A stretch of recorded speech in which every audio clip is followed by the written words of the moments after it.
Through our explorations, we've seen many examples of what we consider reset compounds. How exactly does one go about surviving a reset? It's a question that we've considered in all these explorations, and yet we may not have realized that we've already looked at many of these compounds. Now let's look at them directly. I'm no sorcerer, but I'll gladly test your steel, old friend. In the Five Eras theory, we spend a lot of our exploration time between the Fourth and the Fifth Era, and this is because we have the most remaining evidence. We have to consider that the Fourth Era, or the civilization that preceded ours that we call Tartaria on this channel, had advance warning of the pending collapse of their civilization and their society. And indeed, looking closely at the Fourth Era timeline itself, we see in the three phases the final phase concluded with its decline and fall. They clearly knew that their civilization was falling.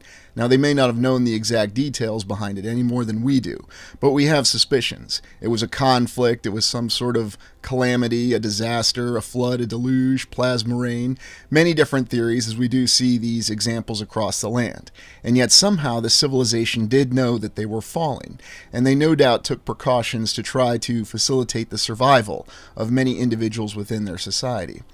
But one dark question that we have to consider is, was the civilization operating on the same mentality that it was earlier, or had it been infiltrated by the forces that they were indeed engaged in conflict against? We have evidence for both, but we see that when a civilization's falling fast, your best option is to design and build survival compounds. And even though we're looking at a state hospital, we see that this state hospital has a powerhouse, a bakery, a warehouse, a laundry, a carpenter shop, and what they considered an occupational therapy building, but is no doubt some sort of workshop that was repurposed.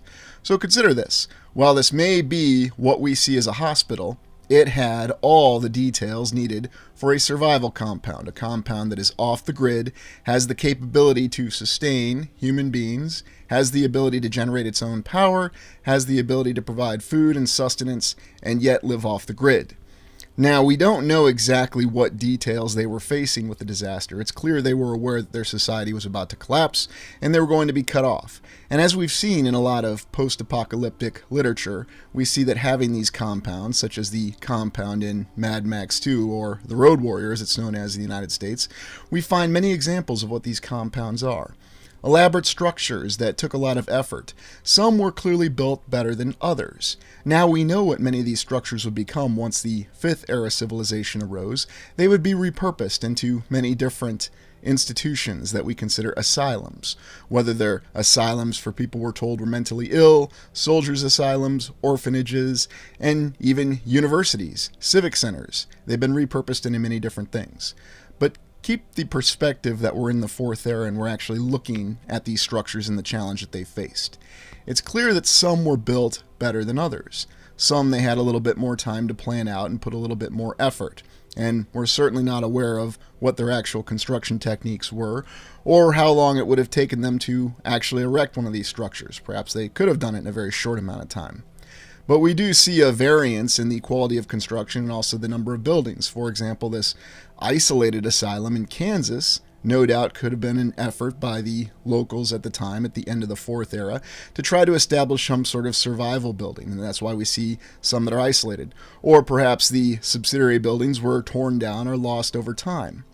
The reason we have so much evidence, though, with these compounds is that you tend to see a large group of old world buildings that are all kept together. And this suddenly explains all these asylums and the well-constructed main building that they have, along with all the subsidiary buildings, having their own power source, their own ability to live off the grid, generate food, water, and sustain people for an indefinite period of time. Many are also geographically isolated. And because of that, that's probably the reason why we could say that they were originally intended to be survival compounds. They knew that their society was collapsing.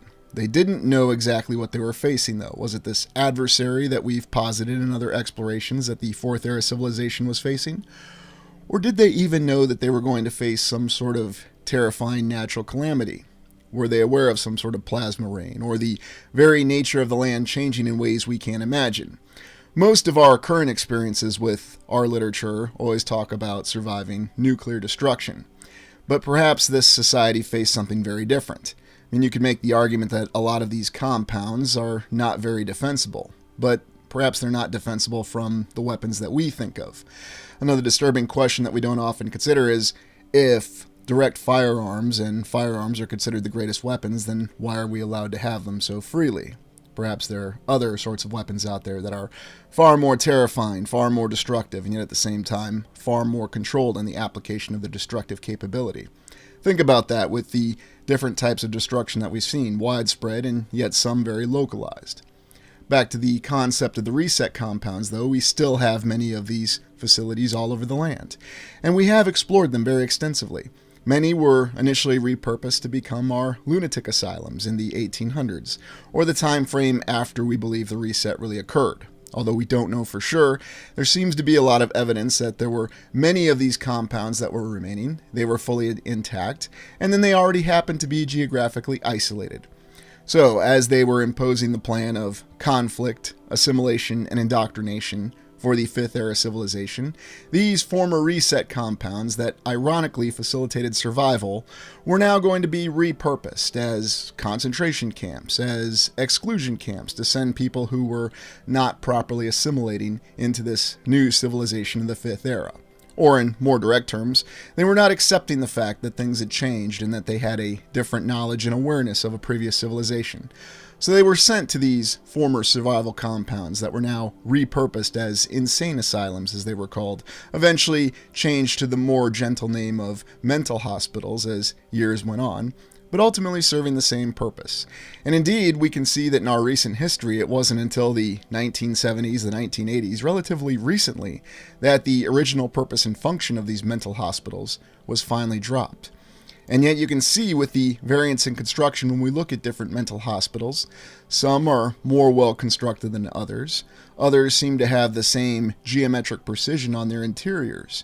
And this is not something we'd expect to see in the 1800s, even for what is supposed to be an altruistic Kirkbride plan that was designed to facilitate the mental health and well-being of all the patients that were sent there.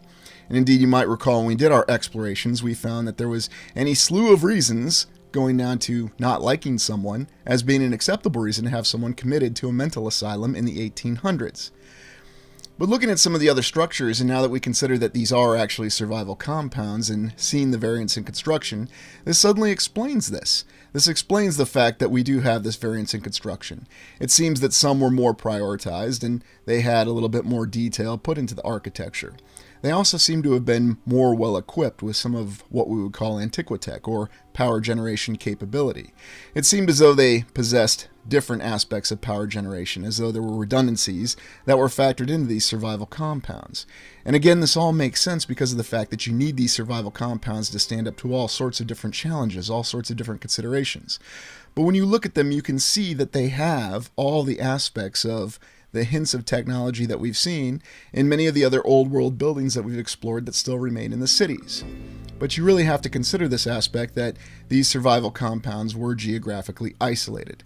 So it gives the impression, it gives us many clues that the previous civilization was facing many different threats. There was clearly an existential threat that was threatening them in their main population centers. And so it seems that the population had to disperse to try to facilitate their survival. And this is reflected in many of the post-apocalyptic literature that we've seen. And you can even find it in the whole concept of fallout shelters, survival compounds, and even to this day with the survivalist mentality. Now, I'm not conducting this exploration to try to say that we're going to figure out when the next reset's going to happen or anything like that, and that we should panic. We're simply looking for what happened in the past to develop a better awareness. And then it's up to all of us as individuals with what we're going to do with that awareness. But I believe that the theory that these compounds were originally survival compounds to get the last civilization survivors through the reset makes a lot more sense than some other purpose for these buildings. Now, it is possible that these buildings or portions of these compounds did have a very different purpose when they were originally constructed in the Fourth Era civilization, and then they were repurposed to be survival compounds. So think about that. Let's just take this St. Elizabeth's Hospital, for example. Originally it was constructed as something akin to a hotel in the Fourth Era civilization. They knew that the downfall of their civilization was coming rapidly, so they repurposed it to a reset compound. because it was well constructed and it had a lot of the infrastructure to survive the reset. After the reset, it was then repurposed again into a hospital and an asylum. And indeed, we can take this to the final conclusion where some of these mental asylums are even being repurposed back into hospitals in our current civilization. So consider this. These buildings are so well built, so well constructed, that they're able to survive all sorts of calamities. They're able to survive vast changes within what they face in their environment, and they're able to survive existential threats. We don't exactly know what sort of weapons were available and used towards the end of the Fourth Era, but it seems clear that there was all sorts of different types of destructive weapons that could cause the complete collapse of buildings even built as well as this. And yet we can still see some newer examples of construction and architecture, and perhaps these are the structures that were built in a more hasty manner to try to facilitate the survival of the survivors of the Fourth Era civilization. The other more disturbing aspect, though, when we consider the fall of the Fourth Era civilization, is that these asylums were all over the land. Every single major continent has some form of asylum or some form of large compound, a compound typically being built around a large main administration building. And indeed, when you look at asylums in the United States or across the land, you'll always notice that they seem to have an old main building. Many universities and old colleges have the old main building. It's the central building on the compound. It's the main administration building. Or perhaps it was originally the command center for the survival compound. It's going to be your best constructed building. It's going to be your most defensible building. Now you may be thinking, okay, but not from the firearms perspective. But as I said, perhaps they had entirely different considerations than firearms. If they had some sort of sound-based technology, if there was some reason to establish a standoff in the terrain or be isolated, we have to think along those lines. Now, again, it's all theories, could be completely incorrect about this. But it is rather strange that we have so many of these compounds that are very definitive old world buildings.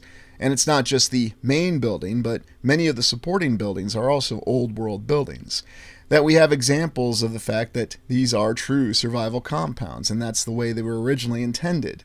And indeed, many seem to have been built from the ground up, the very start, to be survival compounds.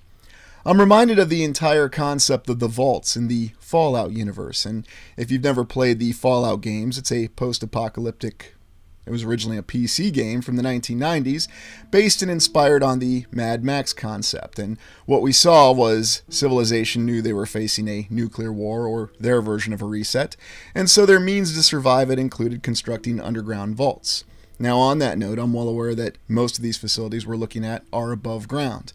But we can see exactly how isolated they are, such as this one in Cherokee, Iowa, one of the most geographically isolated asylums that we've seen until you go out into the west where it's even more isolated. But if you think along those concepts about the fact that many of these large compounds are built in essentially the middle of nowhere, and if their intention was indeed to survive many different forces trying to eradicate the remaining population, it suddenly makes a lot more sense. Now, we do know, and we just explored many catacombs underneath the major cities across the land, not just in the United States. And so it seems as though there was an underground and above ground component for this. Now, in a more insidious note, could it have been possible that there were people who were taken into these compounds, and much as we saw in the plot line of the Fallout series, the vaults were actually not truly for the survival of people. They were merely to take people to experiment on them in many different sort of crazed social and medical experiments. And yet, ironically, we'd also see that these compounds, once they are repurposed into asylums, that's exactly the function that they served. And so what it gives us a clue towards is that perhaps the Fourth Era civilization, their leaders, their administration, had already been infiltrated by the forces that they were battling.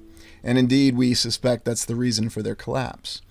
When you look at how well constructed the compound, or the mental asylum, or the hospital as it's known now in Cherokee, Iowa truly is, while considering how isolated this location truly is, it gives many different clues to what was going on. We can see that there was some very definitive effort put into its construction. It was to survive a long time, and it still stands to this day, the entire structure and the entire compound. And yet the geographical isolation, it's a terrifying concept to imagine a scared population facing their extermination, trying to seek solace.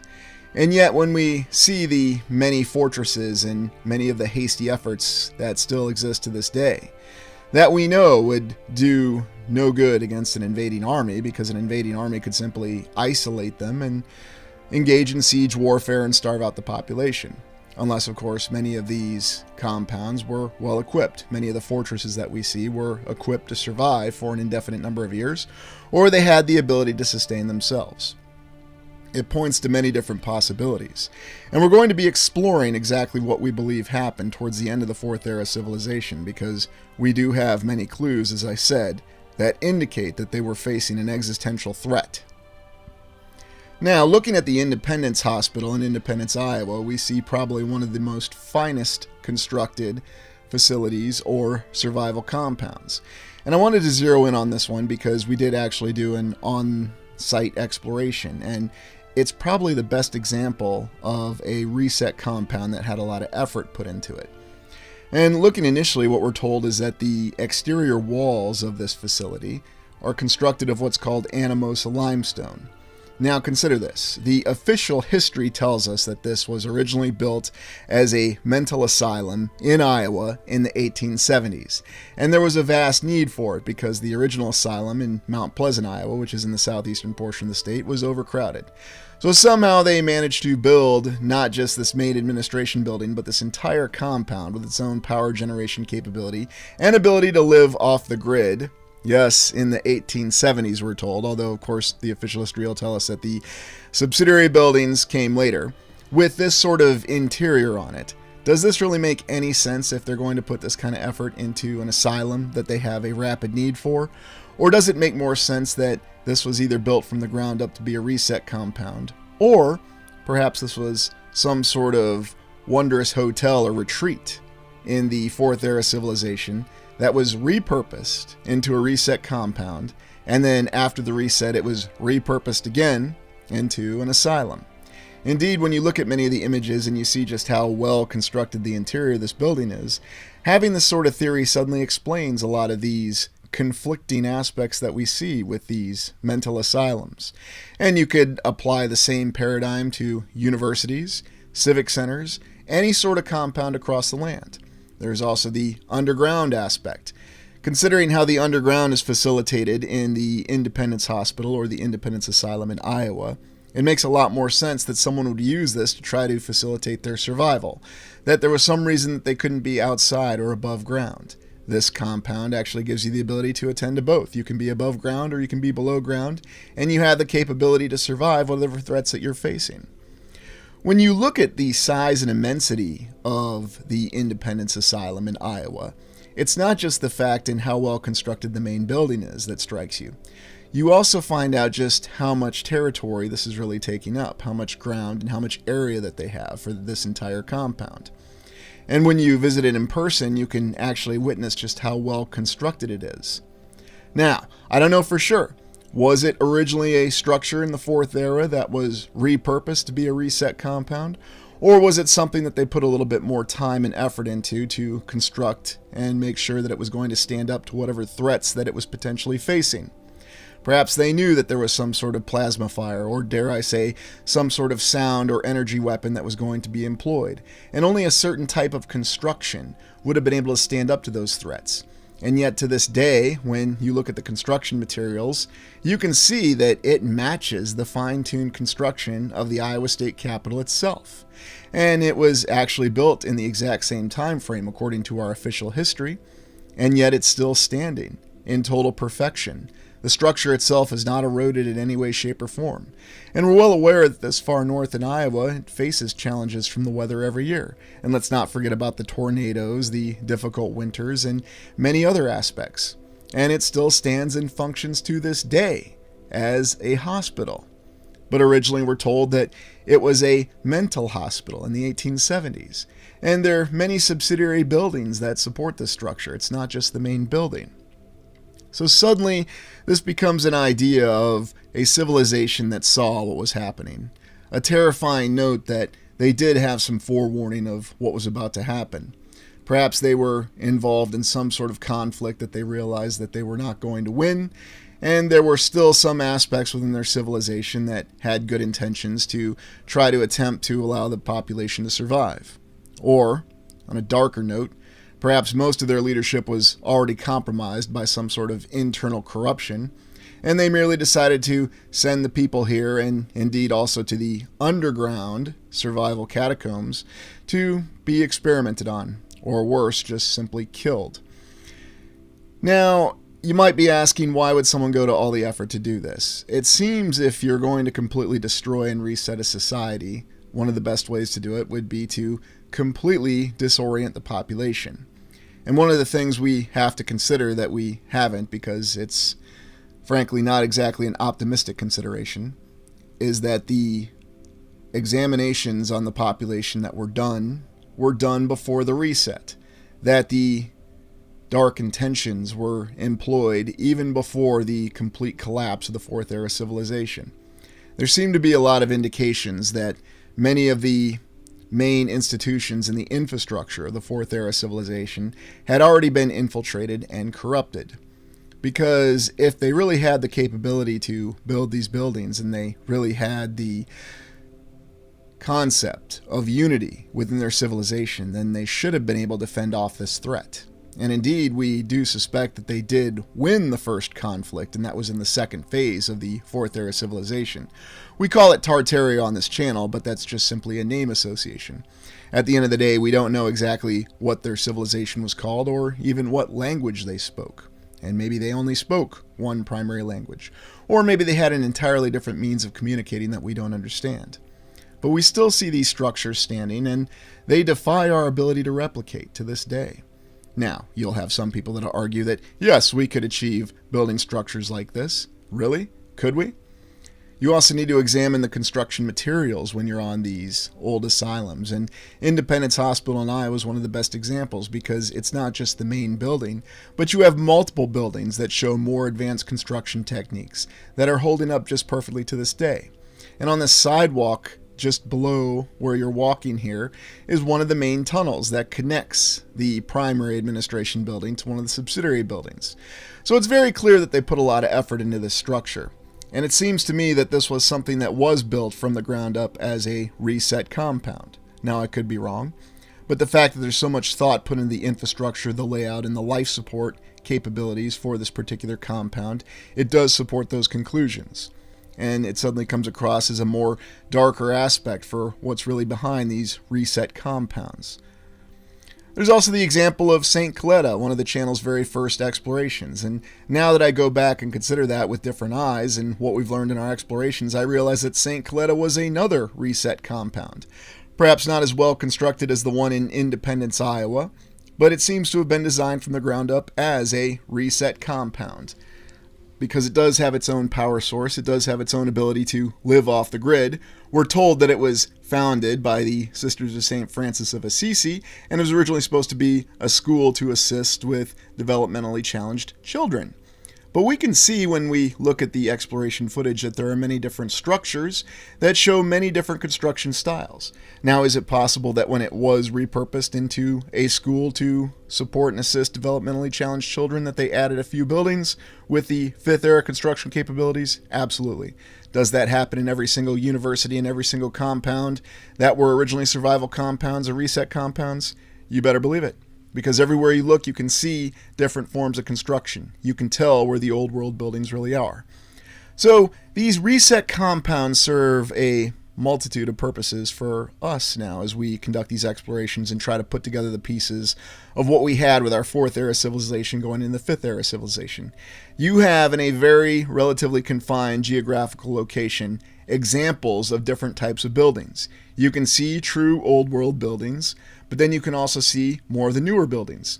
For example, if you go to a university, you'll find that a university that still has its old main building standing tends to be the nicest, most beautiful, and most bona fide old world building on the institution. But then they have newer buildings that they build. The brutalist architecture buildings, which is where they tend to house the history department in their university. So it suddenly answers many of these questions, and this theory does address the fact that we do have reset compounds that are all over the land. And wherever you are, whether in the United States, Australia, Southeast Asia, Europe, it doesn't really matter, you can find examples of these compounds. Now, they do have different aspects to them, and they may be laid out in different ways. But the baseline aspect of it and the repurposing of these compounds in the Fifth Era seems to be something that's reflected across the land. I mean, is this really a grotto that was put together by just a few Sisters of St. Francis of Assisi? Did they also build that large structure by themselves and all these supporting structures? A lot of it doesn't make sense, and indeed we also recall the story of the large convents, which could also have been reset compounds originally, that were repurposed. Now, I'm not saying that in the subsequent years that the Sisters of St. Francis of Assisi did not do good and did not engage in their altruistic pursuits as we're told that they were, but I find it hard to believe that they were able to pull off the construction of all these buildings. And indeed, going back to the example of St. Coletta, something else that'll surprise you is just how extensive, just how much terrain and space that all the buildings in the compound take up. When you consider the example of St. Coletta, you have to realize that while there's the main building, the administration building is 1.5 miles away, and the fastest way to reach it is driving by car. And so suddenly when you realize the spread out nature of some of these compounds and just how self-sustaining and supporting that they really are, and their layout with the buildings being in different locations and having different purposes, and then being repurposed for newer purposes, it suddenly provides explanations for why we have all these vast compounds that contain many old world buildings, yet they're very isolated at the same time. Consider the example of any university. And what were reset compounds repurposed into? They were repurposed into universities, asylums, hospitals, civic centers, others. There's the underground aspect to them. And we also consider the vault tech concept. And while that may be darker, perhaps these compounds were originally designed as some sort of experiment, if indeed the leadership of the Fourth Era civilization was compromised, as we have indications that it does. Well, I hope you enjoyed this exploration. Thank you for joining me. Please like, comment, and subscribe. The reset occurring around 1850. But how did they get that reset to continue? How did they make it successful? Going back to the 5 eras theory, again considering the top timeline potentially being the most accurate, although, again in full disclosure, I don't know. There could be years that we're not aware of. How long did the reset actually take? Did it last a year? Did it last 5 years, 10 years, 100 years? It's all open for debate. We just don't know. I don't know. This presentation is based on theory and conjecture, attempting to provide some explanations for many clues that we see in photos, historical narratives, the conflicts and the anomalies that we observe in both. I believe that the Kirkbride plan and the use of asylums in the United States provides a very important clue for what very likely transpired after the last reset, and how those who are in control and make genuine policy decisions had a plan to ensure that the reset would be successful.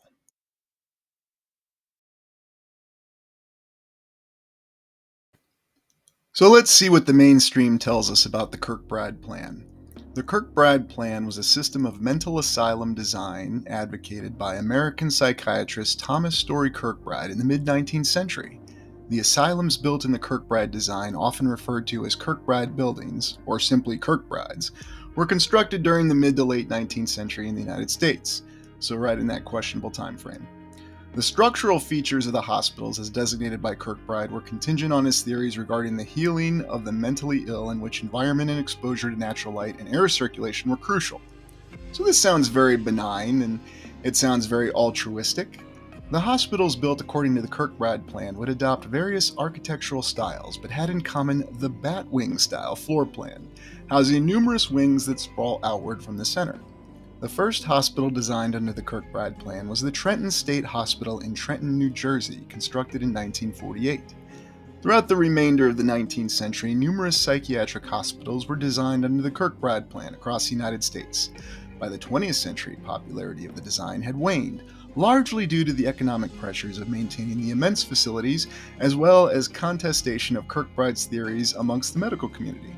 So wait a minute. There were economic pressures in maintaining the immense facilities, but apparently there were no economic pressures in constructing them. Fascinating. Again, another marvel of the 19th century. Numerous Kirkbride structures still exist, of course they do, though many have been demolished or partially demolished and repurposed. Yes, of course, on that account too. At least 30 of the original Kirkbride buildings have been registered with the National Register of Historic Places in the United States, either directly or through their location on hospital campuses or in historic districts. So let's look at the basis in philosophy, as that's one of the key clues that we have with the establishment of state mental hospitals in the U.S. is partly due to reformer Dorothea Dix, who testified to the New Jersey legislature in 1844, vividly describing the state's treatment of lunatics. They were being housed in county jails, private homes, and the basements of public buildings. Dix's effort led to the construction of the New Jersey State Lunatic Asylum, the first complete asylum built on the Kirkbride plan. Thomas Story Kirkbride, 1809 to 1883, a psychiatrist from Philadelphia, Pennsylvania, developed his requirements of asylum design based on a philosophy of moral treatment and environmental determinism. The typical floor plan, with long rambling wings arranged in echelons, staggered so each connected wing receives sunlight and fresh air, was meant to promote privacy and comfort for patients. The building form itself was meant to have a curative effect.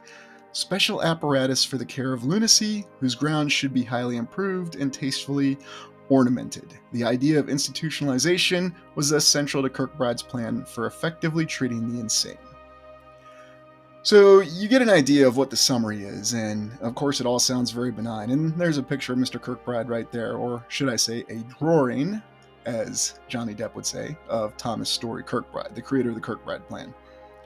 But the fundamentals of it are that we have this standard template of designs for buildings, one featured right here, and laying out the buildings this way is going to help us treat the mentally ill. Okay, on the surface this all sounds very benign and this sounds very altruistic. We legitimately want to help people.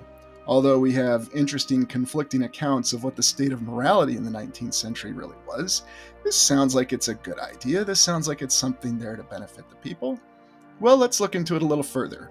How exactly was one considered insane or committed to an asylum in the 19th century? Let's take a look.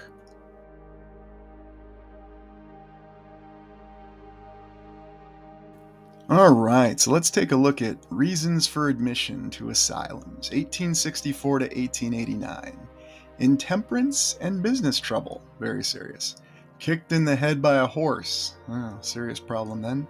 Hereditary predisposition, ill treatment by husband, hysteria, marriage of son. Well, that's always a good one to send somebody right off the edge. We've made movies about that. Yes. Medicine to prevent conception. Novel reading, overaction of the mind, periodical fits, political excitement, politics in general. Well, as you read through this, you get all these amazing little details, and basically you get the feeling that they could just confine you to an asylum for really any reason. Let's look at some more. Egotism, the war, time of life. Does that mean that you've been around too long, you're too old, or you've experienced some rough events? Hard to say. Vicious vices. Women trouble. That's right, don't have any issues with your relationships, that'll get you confined. Superstition, snuff eating for 2 years as opposed to snuff eating for 1 year. Spinal irritation, gathering in the head, hard study, rumor of husband murder as opposed to actual husband murder. Okay, so I guess if your husband's really murdered, then it's okay to be hysterical over it, although I'm sure they could find other reasons. Salvation Army. Dissipation of the nerves. Fell from horse in war. You have to wonder, do they have a catch-all in this? Sort of like the very aptly named Uniform Code of Military Justice in the United States military. That's the catch-all where if they can't find something else that they can charge you with, that they can get you on. And in the United States military, that is called conduct unbecoming an officer, conduct unbecoming a soldier, sailor, airman, or marine. Basically, if you go against the grain or somebody doesn't like you, there's something they can charge you with. And I think I found it here. I believe it's this one right here. Bad company. So if somebody considers you bad company, that is, they don't like you, they could have you confined to a mental asylum in the 19th century. Now, a lot of people will say that this all-inclusive list was partially a joke, but it is rooted in realism. And we don't really understand what the full process was for having people confined to asylums. Now, you'll see in some of the more mainstream channels on YouTube, they do a very objective review of asylums, to their credit. And they talk about a lot of the controversy. And one of the stories you'll hear of is of an unfortunate woman whose husband had her confined to an asylum because he simply wanted her out of the way. But you can find stories of many different people in all different facets of life and all different social classes at that who were just suddenly confined to asylums. There are too many stories to go around, and when you look at this all-inclusive list, which also has the catch-all reason, it seems obvious that anybody could be confined to an asylum for any reason in this time frame. Very suspicious indeed. Well, let's take a look at what these buildings looked like.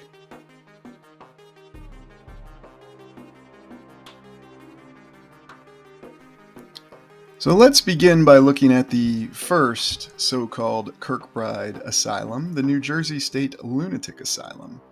And yes, you see their batwing layout, as they call it, and you have all these rooms in separate wings where they could all get sun, at least that's what they were told, and I suppose pragmatically these rooms would get sun, and then of course they all come off a central facility. And then of course you see the adjoining image right here. I wonder if this dome was mandatory, or was this just something that was optional on these facilities, if they did indeed build them. And I know a recurring question that comes up is, okay, well, if these buildings were already here, and they were inherited, what was their original function? Well, that's something we really don't know, because we don't have any idea of what the society or the civilization before us was truly like. We can speculate. And a lot of speculations I've heard, and some really good theories, and I think a lot of them come from John Levi, I've heard him say them a lot, is that potentially these were large hotels or resorts. And you can see why it matches that kind of layout, where you have all these rooms off a main hallway, and then you have a main meeting area. These are where your meeting rooms are.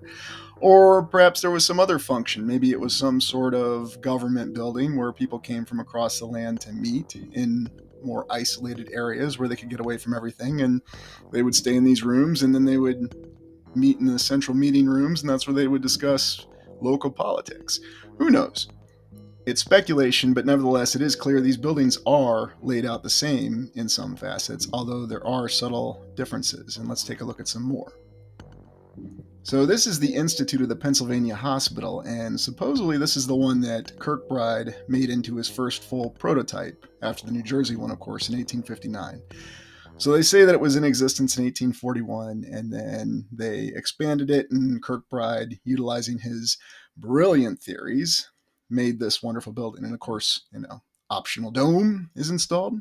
Amazing building, though. A couple little pillars, and then, the central hall facility area. And then the other interesting thing is, why have multiple floors if you're dealing with people that are confined to an asylum? I mean, I don't know. To me, that always seemed a little counterproductive.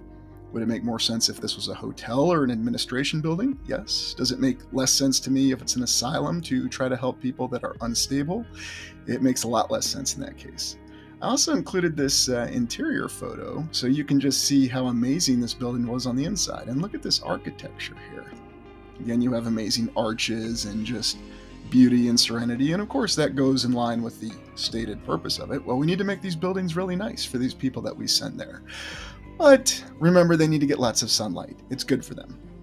But if the building had a different purpose, perhaps that makes more sense as to why it's beautiful and why it gets a lot of sunlight. Just some things to think about. Could be off base. This is the facility in Oregon, and this is supposedly one of the oldest facilities on the West Coast, founded in 1862, although they do admit that this building was supposedly built in 1883. Just to note that Oregon became a state in 1859, and they already had a facility of some sort. It was probably likely this building in existence in 1862 because, even though it would just become a state and people were still settling it, you needed to make sure that you had your asylum. You couldn't go without an asylum anywhere. And just wait till you see where this story's going.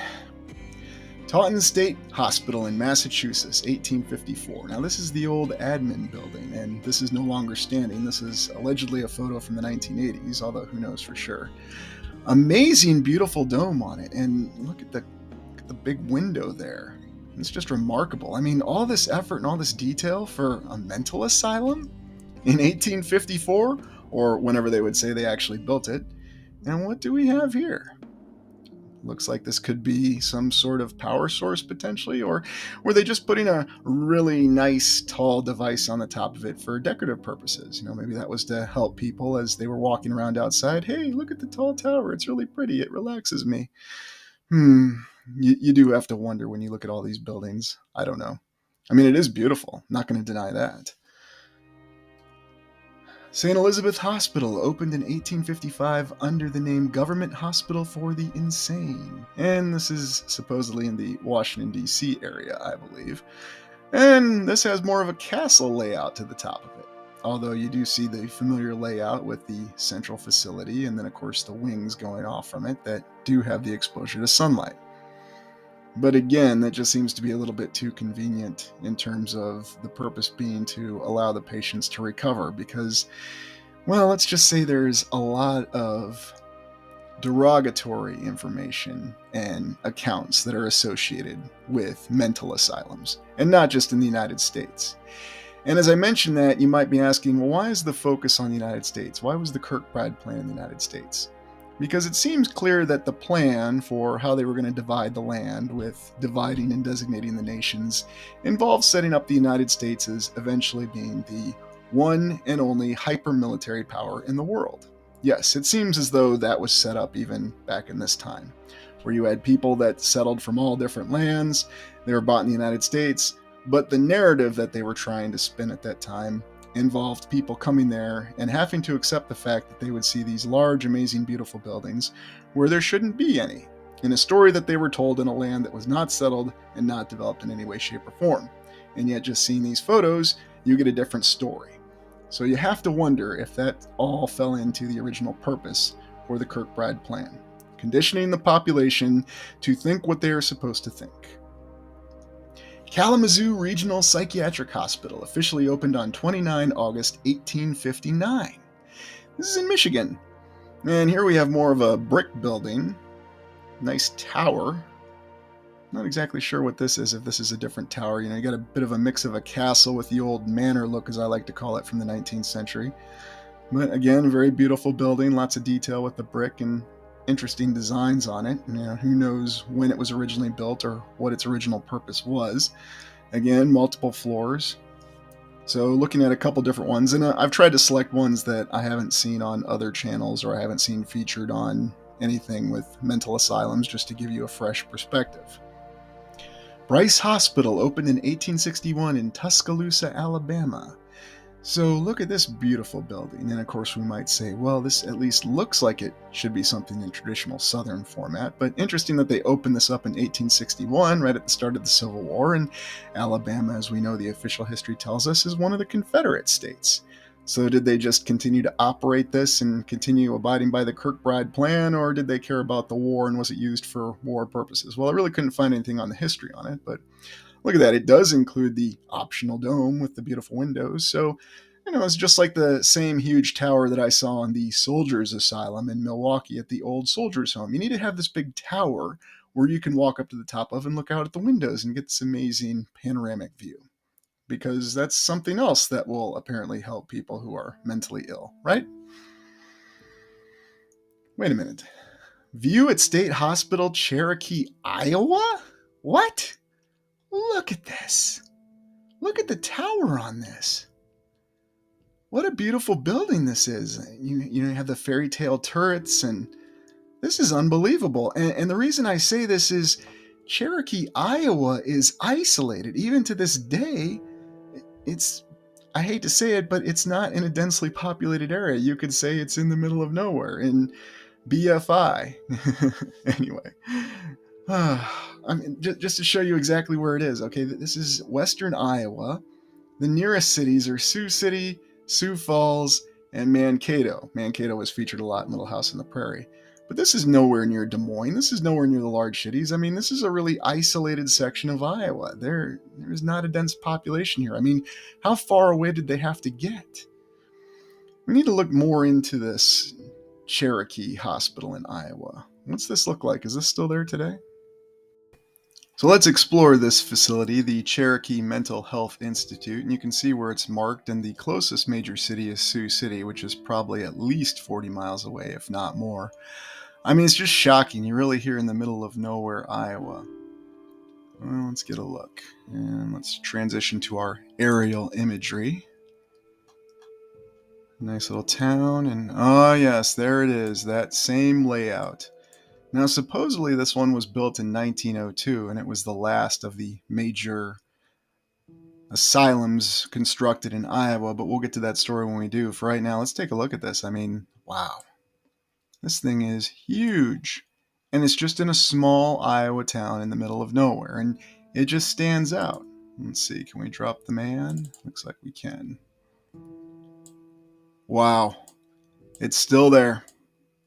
Incredible. In all its glory. What a facility. You know, and I'm reminded of early explorations of places like St. Coletta. I mean, just look at this construction. Unbelievable. They had the resources and the time to build something like this in the middle of isolated Iowa in 1902. Before they had the state highway system well developed, well before the interstates, not too many decades after just establishing the Transcontinental Railroad. They just built this large facility out here.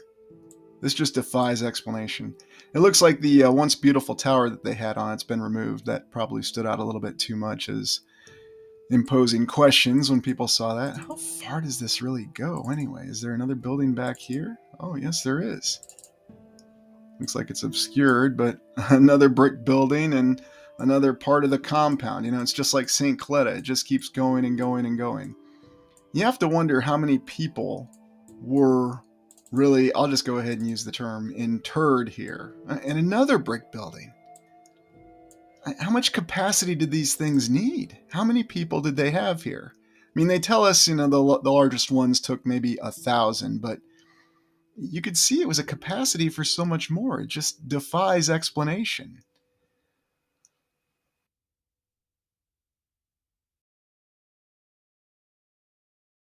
All right, so I know what you're thinking. Aurelian, you just need to rein it in a little bit. You're probably going a little too far with this because, okay, so there were these amazing asylums that were built in the middle of nowhere. It goes along with that same old story. Yes, there may have been some people who were sent there against their will.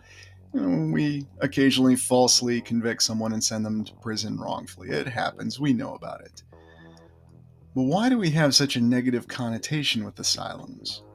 Well, I'll pull up this little article that summarizes it pretty nicely. Yes, it's an urban legend, but urban legends don't just start on their own. There's always something behind them. The Central State Hospital. The building once known as Central State was originally built in 1873 as the home for juvenile delinquents at Lakeland. And just for context, we're in Louisville, Kentucky. The original buildings were adjacent to the woodlands that are now known as E.P. Tom Sawyer Park in Anchorage, Kentucky. So it's a very beautiful area. You can walk through there today. Due to the abundant overcrowding, and that's a recurring theme you'll get when it comes to asylums, especially in the 19th century. Abundant overcrowding. Why? At the eastern and western asylums, the building at Lakeland was renamed and given a new purpose: the care and treatment of patients with psychological disorders. During the mid-1920s, allegations of abuse began to arise. Even the director, Dr. Preuss's sanity was put into question. In 1930, they began using cold showers, insulin, lobotomies, and electroshock therapy to cure patients. Reports of massive overcrowding began in the early 1940s, as wards originally designed to have a capacity of 1,600 were found to be holding well over 2,400. So again, I go back to that question, how many people were really interred in these facilities? In 1943, the state grand jury found the asylum committing people that were neither insane nor psychotic. Shocking. Very shocking. Many of the older buildings were labeled as fire traps due to their age and their deterioration. In 1953, Dr. A.M. Lyons was indicted for malfeasance and mismanagement. There were also reports of over 20 separate fires and murders among the wards and multiple escapes during his term as director. In the early 1960s, the state of Kentucky began funding of a $3 million plan to modernize the hospital. In 1963, 3 new buildings were opened for use. During the 1970s, various changes went into effect. The hospital became privatized, and patients that were not mentally ill were released. 1981 saw the biggest change in the hospital's history. It became an acute psychiatric hospital, and in 1986, all patients in administration moved into a more modern 192-bed facility. All of the original buildings are gone now. The original hospital, sadly, was bulldozed in 1996. The only remnants are memories. For years, teens and young adults trespassed into the old hospital upon hearing tales of patients being mistreated and abused, because it goes along with the haunted theme that we have with every single asylum across the world. Have the mournful souls that died at Central State remained at the only home most of them ever knew, filled with pain and anguish and death, just as they were in life. Quite a facility. Beautiful, but then we have this account of all these terrifying things happening there. Well, we didn't find out that the United States conducted experiments on human beings against their will, right? We didn't thoroughly account for that. That's not known and admitted to by the mainstream, is it? Yes, it is.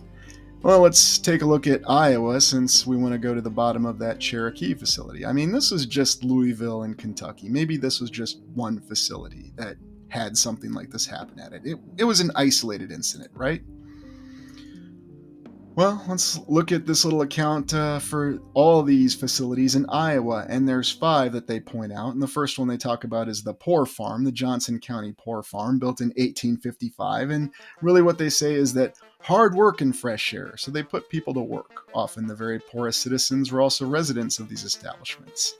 And so they lived at county poor farms and did farm chores as they were able. So in other words, it gives you the impression that there was a shortage of labor, and people who didn't agree with what was going on were sent there to work.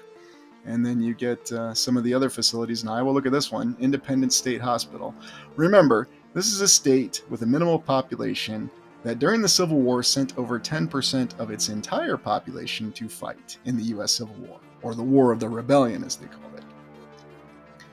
And here you go, you get this theme. A growing need for mental health facilities in Iowa after the Civil War caused the Iowa legislature to put aside money to build an additional hospital for the insane. The only facility in the state was in Mount Pleasant at the time, and it was overcrowded. Of course it was. Independence State Hospital opened in 1873. What a beauty that is. Wow. In the middle of Iowa in 1873. As they were building the Iowa State Capitol, no less. What a surprise. Does this story get worse? Clarinda was the home of Iowa's 3rd insane asylum. It opened in 1888 and accepted only male patients because the female wing wasn't complete. The 500,000 square foot building has a Gothic facade that retains the original architectural integrity. And they still use it today. And there you can see it. Wow. Ah, yes, the Cherokee Mental Health Institute, the one we already took a look at. Look at, there's that amazing, beautiful tower. Maybe it wasn't so optional after all. When the state of Iowa needed a 4th asylum to relieve overcrowding in the other facilities, the town of Cherokee lobbied diligently for this building. The legislature granted their wish, and the hospital opened in 1902. In the first 2 weeks it was open, over 500 patients arrived by train.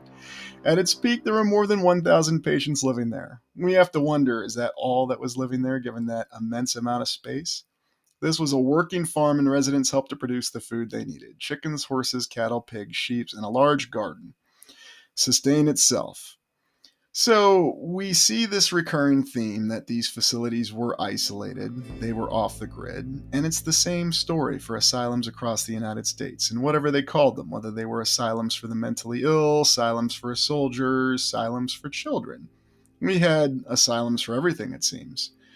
What was really going on at these asylums? What was really the intention behind the Kirkbride plan? Those are questions we have to ask.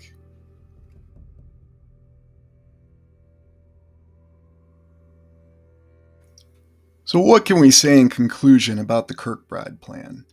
Well, let's recount the facts. It's a fact that many of these buildings are still standing today. Therefore, you can visit them and you can verify their existence, and you'd be surprised at how many there really are. The documented facilities from the Kirkbride plan do not even begin to scratch the surface of the number of facilities and their widespread use from the 19th through the 20th century. It is true that in the mid to the late 20th century, it seems as though the political wind shifted and many of the facilities were shut down. And the United States completed its transition from interring people in mental asylums to prisons, which is where many people find themselves today.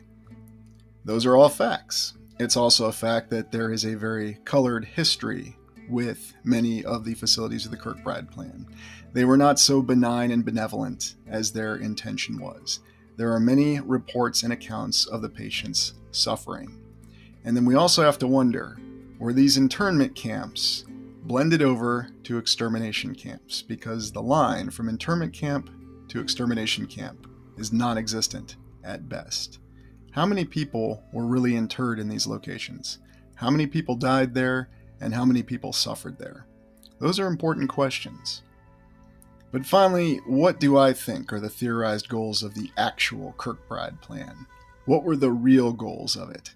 Since the last thing they wanted to do was help people, or have people who were actually ill be there. And our mainstream even admits this, that many people were in these facilities who were not mentally ill at all. The first goal, under the actual goals of the Kirkbride plan, was to ensure the population adhered to the reset, that people accepted the society, history, culture, and authority, that their beliefs were controlled. This was not simple authoritarianism. This was totalitarianism. The population had to accept it. And I speculated in an earlier video that there were enclaves, there were pockets of survivors from the reset that were still out and spread across the land. They either had to be exterminated or they had to be confined. Another goal would be to utilize and explain the presence of isolated large facilities that remained after the reset. You have all these incredible facilities that are out in the middle of nowhere. How exactly do you explain it? And if you can't explain it, how difficult would it be to tear them down? And we know for a fact that there are many large facilities, such as the City Hall in Philadelphia, that they just simply couldn't tear down because they lacked the resources to tear down the buildings. So this would be a good way that you could solve both problems. You can now utilize these facilities, and since they're already isolated, it's a place where you can send people away from the main population. And that's goal 3, function as an internment camp far away from populated areas. Any survivors you find that you don't kill, and any people who resist accepting the new order can be sent to these facilities. And finally, and most insidiously, you can experiment with methods of individual and group control and influencing the mind. And it seems that's exactly what happened at these facilities. It's also a fact that we know that the United States conducted experiments on human beings against their will. That is well documented. And there are many stories that come with these facilities. Mental asylums do not have good connotations with them. And you have to ask yourself, why? Now, is this all a dark tale that's told to make us feel down? No. The most important thing is that we have awareness. If we have awareness of what happened and what could happen, then we can preclude it from happening in the future. We understand the true past, so we can live well in the present, and we can build a better future. And that is the real goal of these explorations. Well, thank you for joining me. As always, ask questions, explore yourself, and you'll restore the world. Please like, comment, and subscribe.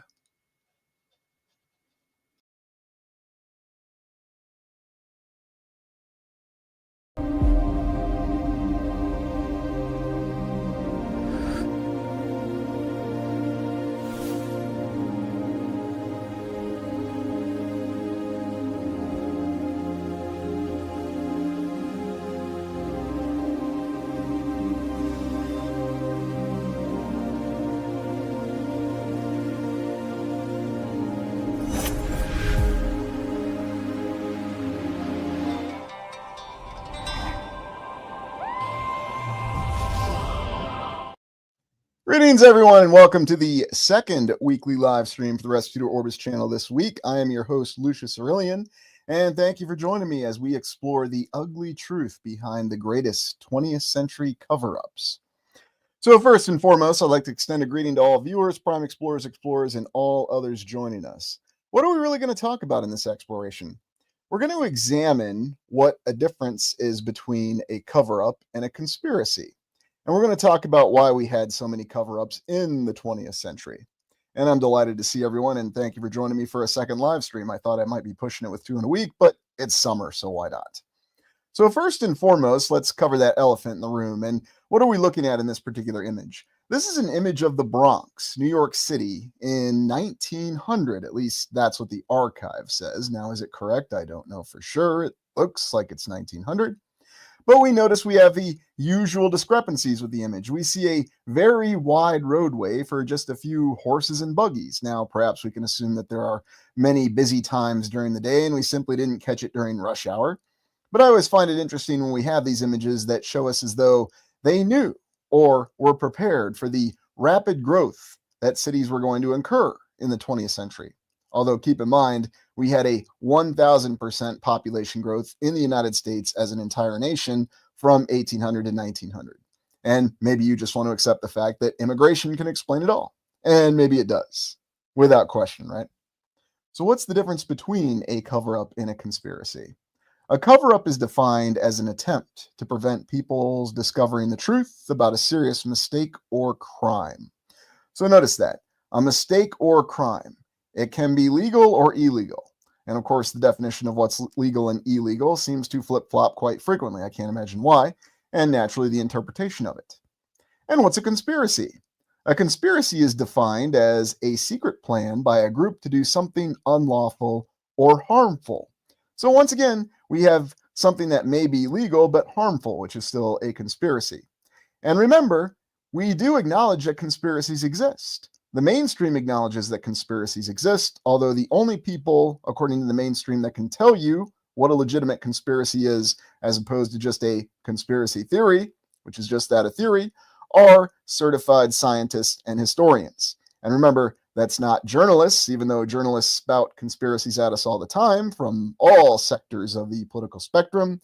And it does not include our friend Brian Dunning. No, declaring yourself a skeptoid or a skeptic does not mean that you can determine the difference between a conspiracy or a conspiracy theory.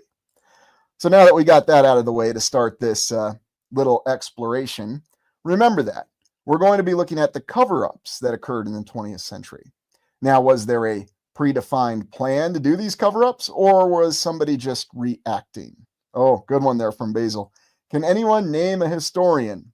Well, you just have to think on that interviewee list from Ken Burns' The Civil War. I think he had a couple of them featured in that miniseries.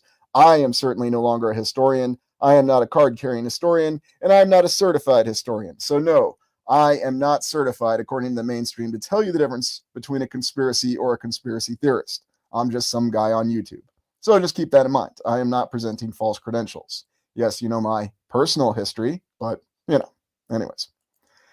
So let's take a look at some of these images that we have, and we'll look at New York City because that's always the interesting place to start.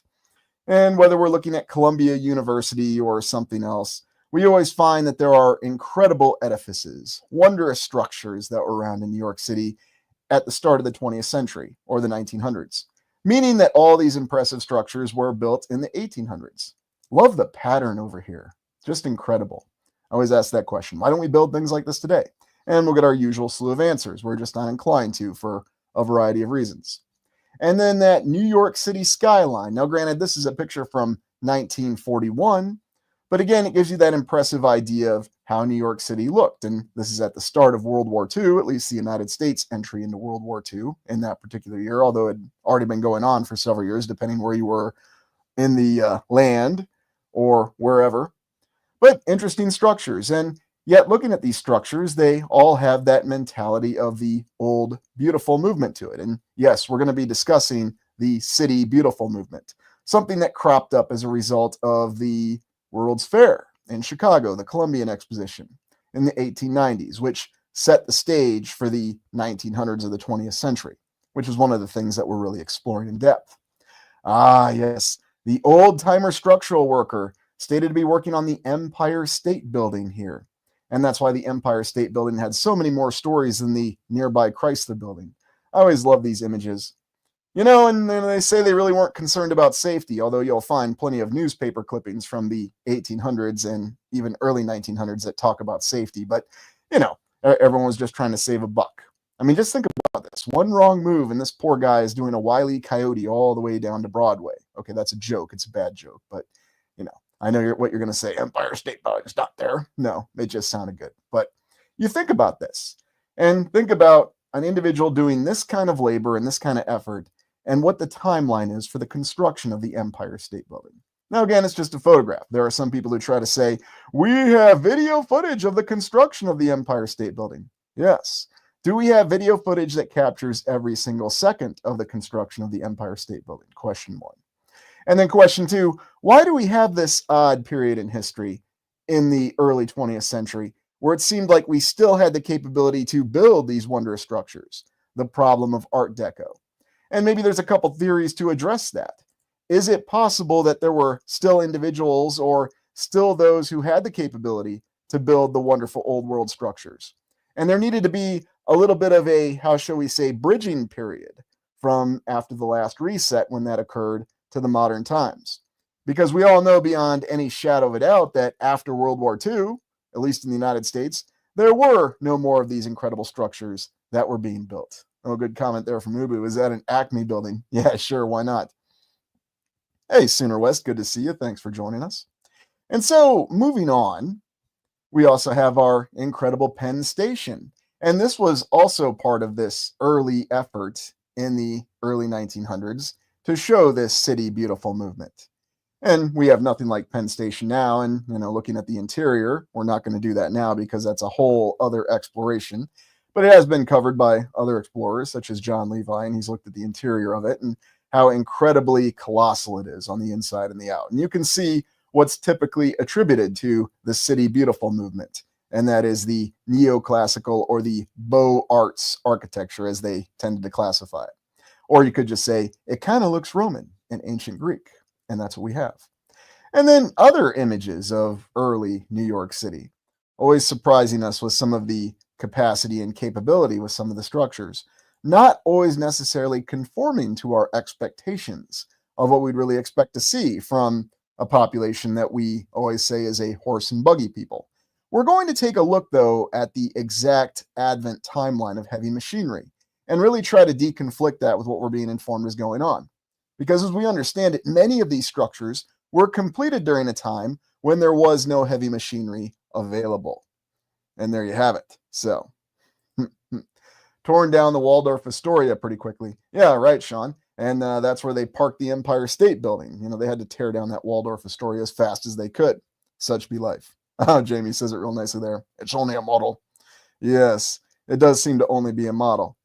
But looking at New York City is very poignant because, remember, that seems to be our reset center one. That was the main city in the United States, one of the largest natural ports in the land, and that's where the population seemed to come in through. Here we have the Woolworth Building, a building you can still visit to this day, and a very, very impressive structure. Early 19 teens, and yet somehow they constructed this beauty. And if you go through this building, and if you want to take a look at it, you can go back and look at the New York City exploration. We looked at the interior of it. Very, very impressive towering structure. And frankly, I would argue that there are a few structures that compare to it to this day, especially anything that's been built recently. And then just taking a look at some of the other skyline or other older structures that were part of New York City and what really changed. What really happened in the early 1900s? Do we have a good idea of how the history unfolded from 1900 to 1930? Does it become a little less hazy as we move on? And another question, how many firsthand sources, in other words, how many people who were alive from 1900 to 1930 can we even talk to right now to ask? Really think about that.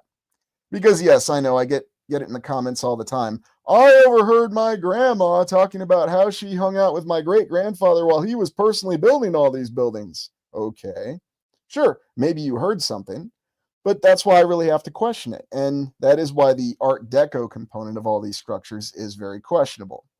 So is a possible theory the structures were already there, they were repurposed, Or is the other theory there was still some retained knowledge? Some individuals had this esoteric knowledge on how to build these structures, that they still had plans or still had some designs. And then once World War II hit, that was the end. That was all she wrote. There was never going to be another building constructed that was in the likeness of a genuine old world building. Is that a possible theory? I mean, that's why Art Deco continues to be that little problematic statement. And frankly, what's my personal impression of it? It could go either way. It could be the fact that it's a legitimate old world building, or it could be some sort of, how shall we say, amalgamation, abridging, some sort of interphase, if you will, to allow people to believe that, yes, we actually had the capability to build these structures, but now we don't anymore. Although what I would argue that works against that is the impressive interior of a lot of the Art Deco structures. And to end with this portion, this is what New York City looked like in 1999 at the end of the 20th century. And so we can already see that there was a lot of progress. I guess if you're just measuring the height of buildings and the fact that these buildings have many more right angles, then maybe that's a right angle, and so on and so forth. So, anyways. My grandmother immigrated from Italy, says Angel, in the early 1900s when she was 3 years old. They settled into Little Italy, but I do remember her telling me that when she was a child that Brooklyn was farmland, which is interesting because there's other accounts that say that Brooklyn was not farmland. But I guess it depends what part of Brooklyn you're really talking about, and that's why it becomes very difficult. Wouldn't it just be wonderful if we could talk to all of our grandparents and great-grandparents and just really ask them what they saw and what they remembered?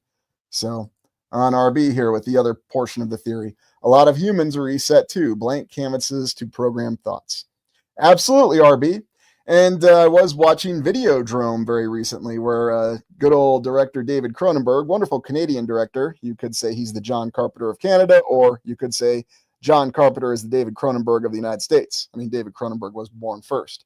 But in Videodrome, you have the concept of people being programmed just by watching a television program. How interesting, isn't it? Well, and that's right. I think we all regret not asking the questions. And did we know to ask them or not to ask them? There's also the concept of the silent generation. A lot of people who would not answer your questions or not want to talk about it. And we'll go into why. Hey, Sissy, good to see you. So that's all we have for New York to start off with.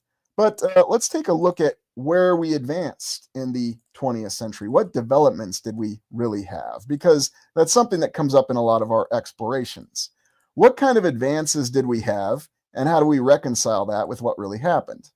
Now, I thought I would start here with one of my favorite little interesting quandaries in history, and something that got me in a lot of trouble asking nasty questions about that I probably shouldn't have been asking. And what we have here is one of the old 15th century cranes that was on the cathedral in Cologne. This picture, Cologne, Germany, that is, this picture is attributed to 1868. Now, who knows? I don't know. I always found it interesting that we're informed that the mighty Cologne Cathedral was built over a period of 600 years. How exactly would that work with all the winters and difficult conditions in Germany? Not really sure. Although, let's be honest, they started building it before it was Germany. You know, Germany was just really an idea, I suppose, or was it? Who knows? But this was the technology that was available in the 1500s. How did this crane work? How did they operate it? Who knows? This is just a picture we have of it. What could you really lift with that crane? Could you even lift Sylvester or Tweety Bird to the top of Cologne Cathedral with that crane? Who knows? But then we also have these other images. And what I find really intriguing is that on the official account for the development of cranes, they show us this image of the, human tread wheel crane. We also call it the, humorously, human hamster wheel crane. Oddly enough, this image is the construction of the Tower of Babel. So this actually appears in several history books, and I think it does still appear in the Wikipedia entry. Now, I know that's not really proving anything. It's Wikipedia, and anybody can put anything on there. It's just interesting to me that this appears on there. So they are documenting what is supposed to be an official historical piece of equipment on a mythological building that, according to mainstream history, did not exist. Unless, of course, you're going to walk it back and say, well, it's one of those ziggurats that they were building, from the Babylonian or the Assyrian times. That's really what the Tower of Babel was. Okay, fine. But we're going with the biblical representation, a tower to reach the heavens. Just another one of those little inconsistencies. And so this is what they're trying to say. Yeah, there you go. The leverage is comical. Good one, Punchy. And Robert says it really well. Total BS. Agreed, Robert. Agreed. But this is what's presented to us. Now, you can find many images, especially when you research the construction of the United States highway system. Now, of course, I reference the United States because the United States had that impressive development program from the 1800s to the 1900s, and it was on a very constrained timeline, especially compared to Europe. Over in Europe, they're going to tell you, yes, we spent hundreds of years building these impressive cathedrals. In the United States, they didn't have hundreds of years. So you'll have images like this that show the incredible construction, whether it's a highway, a structure, an interstate, and all the technology that went into it. Now, we'll look at the development of heavy machinery here in a second, but then you have other images like this, very clearly older images that show much heavier machinery in these factories, in these areas that, back when they had the term manufactory. Anybody ever see that term? It's a manufacturing plant. It's a manufactory. And you always have that series of questions. Well, one, how did they construct this equipment? Two, if they did, how exactly did they move it? Because when you have these images from the start of the 20th century, at least if that's what the archive attributes them to, you didn't really have the extensive heavy machinery to move this.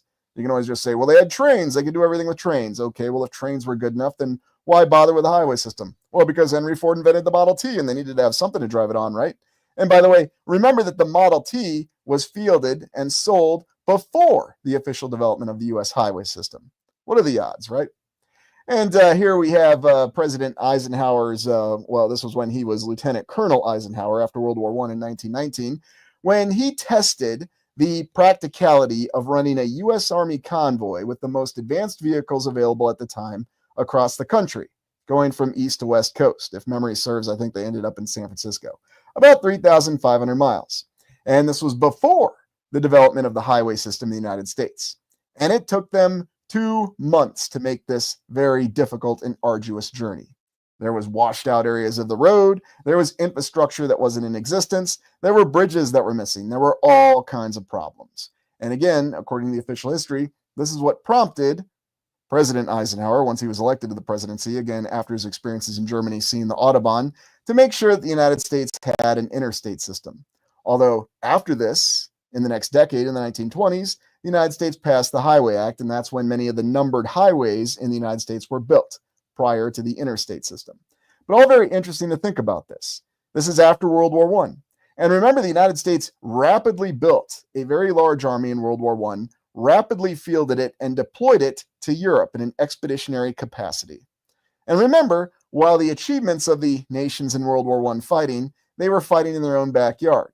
The United States deployed an expeditionary force across an ocean.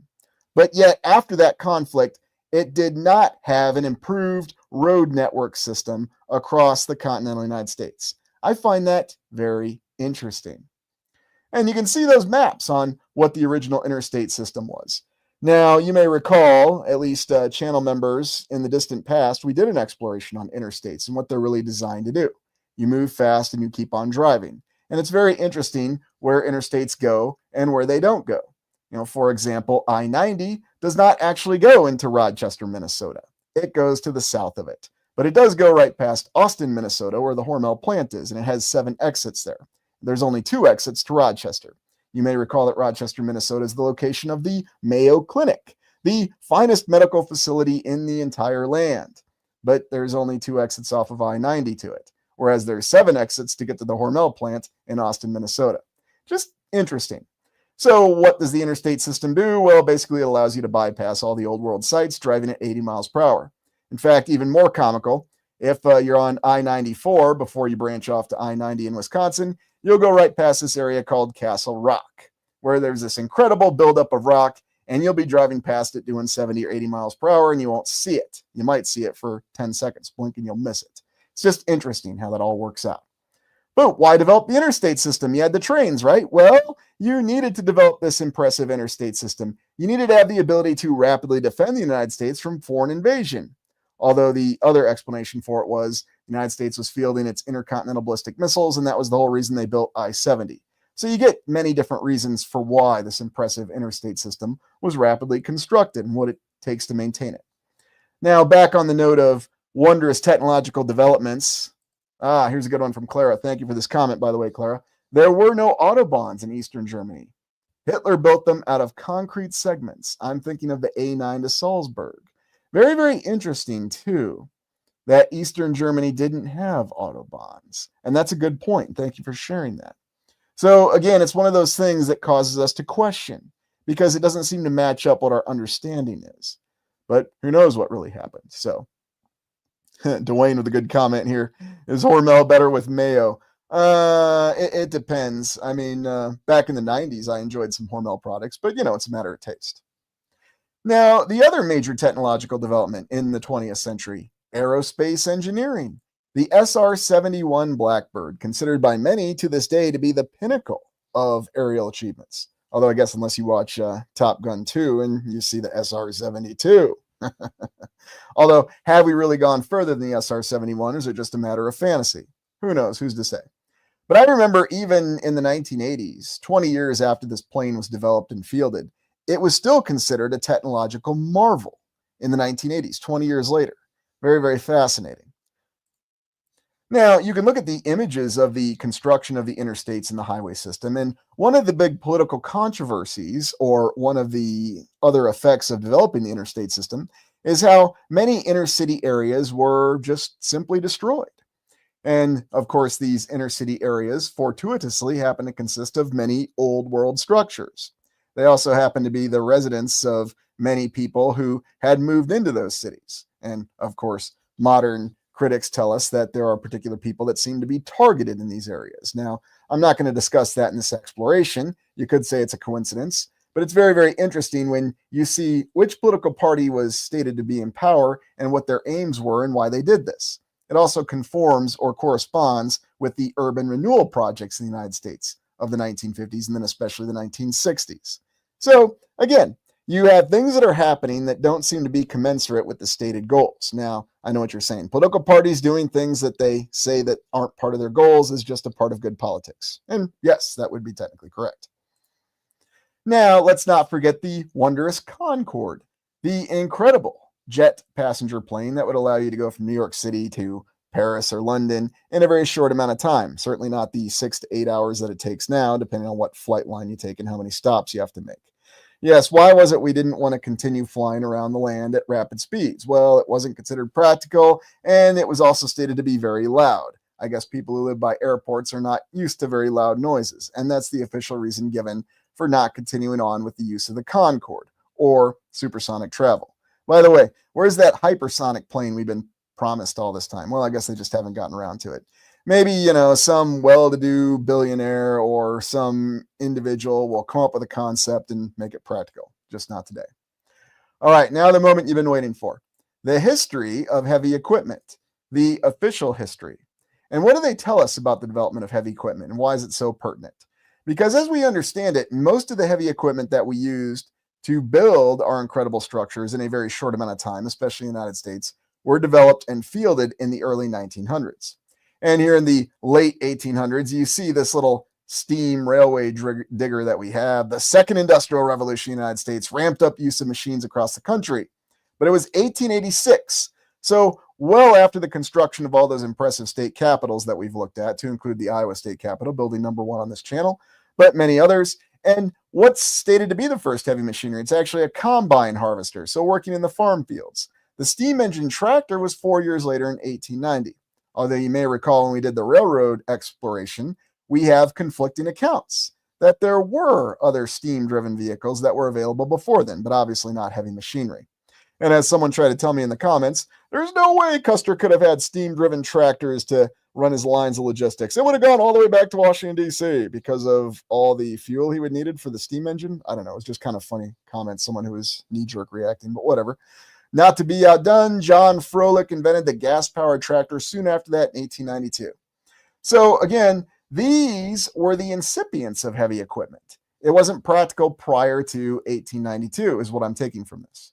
And then 1906, Holt ran his gas-powered type tractor. Track tractor, which was the first of its kind. So really the start of mechanization. His Caterpillar tractor utilized continuous track technology. Very, very intriguing. But it's not until the 1920s that we have the advent of bucket wheel excavators. And so this is where you get this account of being able to dig and move a lot of dirt. And yet recall, when we did the mud flood explorations, namely the cities of Omaha, Kansas City, and Seattle, the official historical account says the lion's share of their regrading projects, where they were moving entire hills and ridge lines and everything, happened before the 1920s. They try to gray area it by saying they finished it in the 1920s, but most of the accounts say it happened well before the 1920s, before this technology or this equipment was available.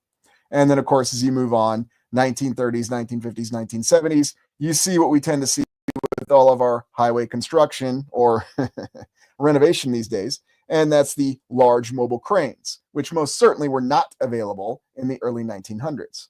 But that's what we're informed. And then, of course, you have modern bulldozers and modern cranes and so on and so forth. But what's really changed? What does it really tell us about what our capabilities were? Did we actually have the capabilities to build these incredible structures from 1900 to 1930 before most of this equipment was even fielded? Yeah, there you go, Sean. Sounds like an excuse to get rid. Yeah, pretty much. And that seems to be what we have, too. Yeah, I'll be that's what they'll say. They use some kind of pulleys, and then we've got those pictures that show all those really odd-looking cranes, but you don't really see any practicality to it. Of course, there's never any practicality to it because you don't see a lot of workers around the buildings, even though the people that defend the mainstream accounts say they had more labor. People had to work or they died. They worked 24 hours a day, 7 days a week, and you didn't need to worry about supplying them. I guess they didn't need food, water, or sleep, right? RB, they constructed the buildings but forgot to build the roads. Oh, that's another good one. And so very true. Good comment there from Elusive Truths. Let me make sure I get that one up. Nothing has changed. Steam is still the only efficient means of converting energy to electricity. That does seem to be the case predominantly, doesn't it? What really happens in those nuclear plants? Anyway. Jamie, I think they used airships as cranes. Well, that would make a lot more sense, wouldn't it? Especially if they had that capability. But that's one of those questions that we have. So, yes, Sean, that was the first Erie Canal. Who needed any heavy machinery to build the Erie Canal? They say that primarily it was done by immigrants, and those immigrants also faced physical attacks while they were building it. And remember, they had to pull down all the trees, too, then dig the thing out. Yeah, it wasn't quite that simple, was it? But, you know, it wasn't any kind of folly. They could easily do it. So, yeah, and, you know, some kind of airship, some kind of capability that we just didn't think that they had at the time seems to be what we would line up with. And, you know, we've seen this plenty of times. I mean, are we to really believe that a little machine like this is actually responsible for digging out the entire foundation of Union Station in Kansas City? You know, that massive building that has 100 to 150 foot tall roofs and ceilings on it. Yeah, sure. Maybe. maybe. Now, you can also look at early maps that show the United States system of highways. When did the highways really start in the United States? Was it not till the 1920s, or were there indications that there were highways there earlier? Well, again, the official history will tell you they had the Lincoln Highway, and then they started with Highway 30, and then they built the rest of them. By the way, Highway 30 runs on what the Lincoln Highway ran on. It actually goes right through the middle of Iowa, coincidentally enough. And then we augmented it with the entire national highway system, the Eisenhower Interstate System. Now, just think about this. If you really want to find a problematic logistical problem to wrap your mind around, try to figure exactly how the United States built all of its highways, all of its numbered highways. Don't even think about the interstates because that didn't come until later. But just all the highways, the amount of mileage, the amount of material, the amount of labor, and then the progress that they made in a very short amount of time. Now, of course, you know, those of us that live in the United States are well familiar with the fact that we're constantly renovating all this infrastructure that we rapidly built, apparently, or we're removing it, or how much older infrastructure are we still relying on? Therein lies the question. But try to figure that out. How much mileage did they really build? What did it really take? And how did they do it in a short amount of time?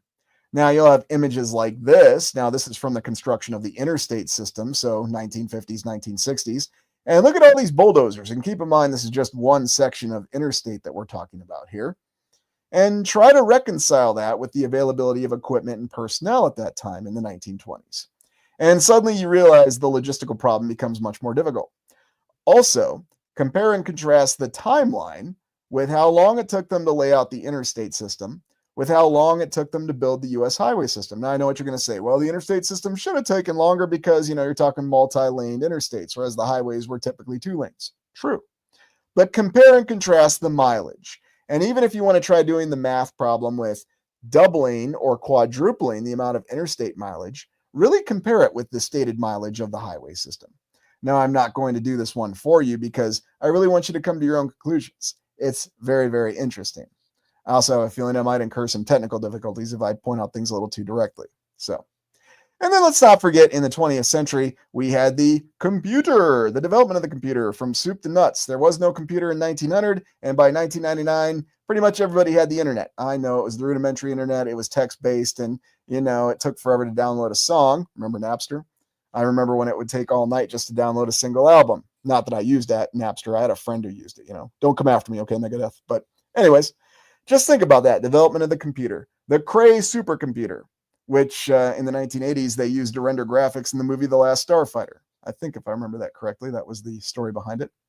So all those developments in the 20th century. And how far did we really come? Okay, Kathy's going to admit she used Napster. All right, well, thanks, Kathy. Yes, I might have grabbed a couple songs with it, all right? I'll confess. Hopefully nobody comes after me for it. You never know. Got to be careful what you say. But a series, I wouldn't be surprised if it was part of the cover-up to cover up things. Well, and that's just it. Because think about it. What was really the pinnacle of technology? Why did aerospace technology really seem to peak in the 1960s, and what has it been since then? Why haven't we gone further? Those are all part of the questions that we ask. We had all these developments in the 20th century. Really, the entire modern world was developed and conceptualized and implemented in the 20th century. But where have we gone since then? We're already a quarter of the way through this century. How far have we gone since 1999? Again, just open questions. So, oh, Brian. Michael, I was a guru on Napster. Parker was a riot. All right. Well, let's go back to the start of the 20th century and look at what happened with all the economic turmoil. Because I'm sure if you've read the comments, you know that another one of the points of defense for the mainstream account is that we just had so much more money at the start of the 20th century or the 1900s. Money was freely available. There were no economic problems in the United States or the world for that matter. Well, let's just review that going off of the official historical account and see what understanding we can come to. Now, going back, we'll start in 1907. And what you're viewing here is New York City, right in front of Federal Hall. Hey, I think I see Solid as Snake's body there by George Washington. But anyway, you are seeing the start of the Panic of 1907. Now, people who try to say that the United States was some kind of economic superpower already, the official historical account says otherwise. In fact, if you go back to the United States Civil War, let's just recount here. I will really fast. At the end of the United States Civil War, there was a recession, 1865 to 1867. There was another recession, 1869 to 1870. There was the Panic of 1873 and the Long Depression. Remember, that was while Grant was president, and that was considered the Great Depression in the United States, the worst until the actual Great Depression in 1929. There was a depression of 1882 to 1885, a recession 87 to 88, another recession 90 to 91. There was the Panic of 1893, the Panic of 1896. And then we begin the 20th century, 1899 to 1900, with a recession. Another recession in 1902 to 1904. There was the Panic of 1907, which we're going to look at. Officially, the Panic of 1907 was the Knickerbocker Trust Company deposits. They ran out trying to buy this copper company, which didn't exist that long, and suddenly it led to monetary contraction.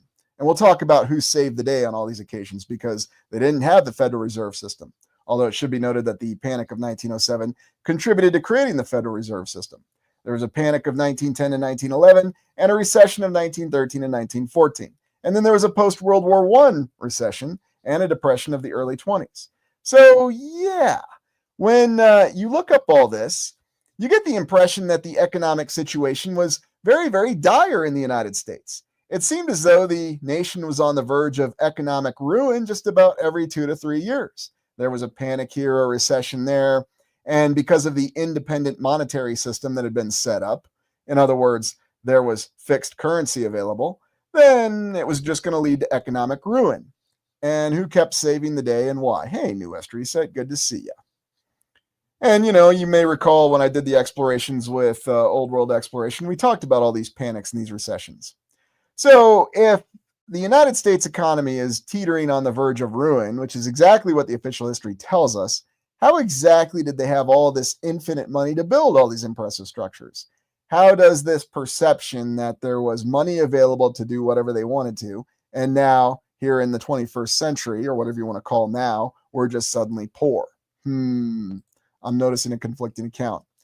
Oh, yeah. I mean, does this really look like there's a panic going on? These guys just look like they're having a great old time. Hey, wave and sign. I mean, this is attributed to that panic. Enter John Pierpont Morgan, J.P. Morgan, J.P. Chase and Morgan, Morgan and Chase, or whatever you want to call it.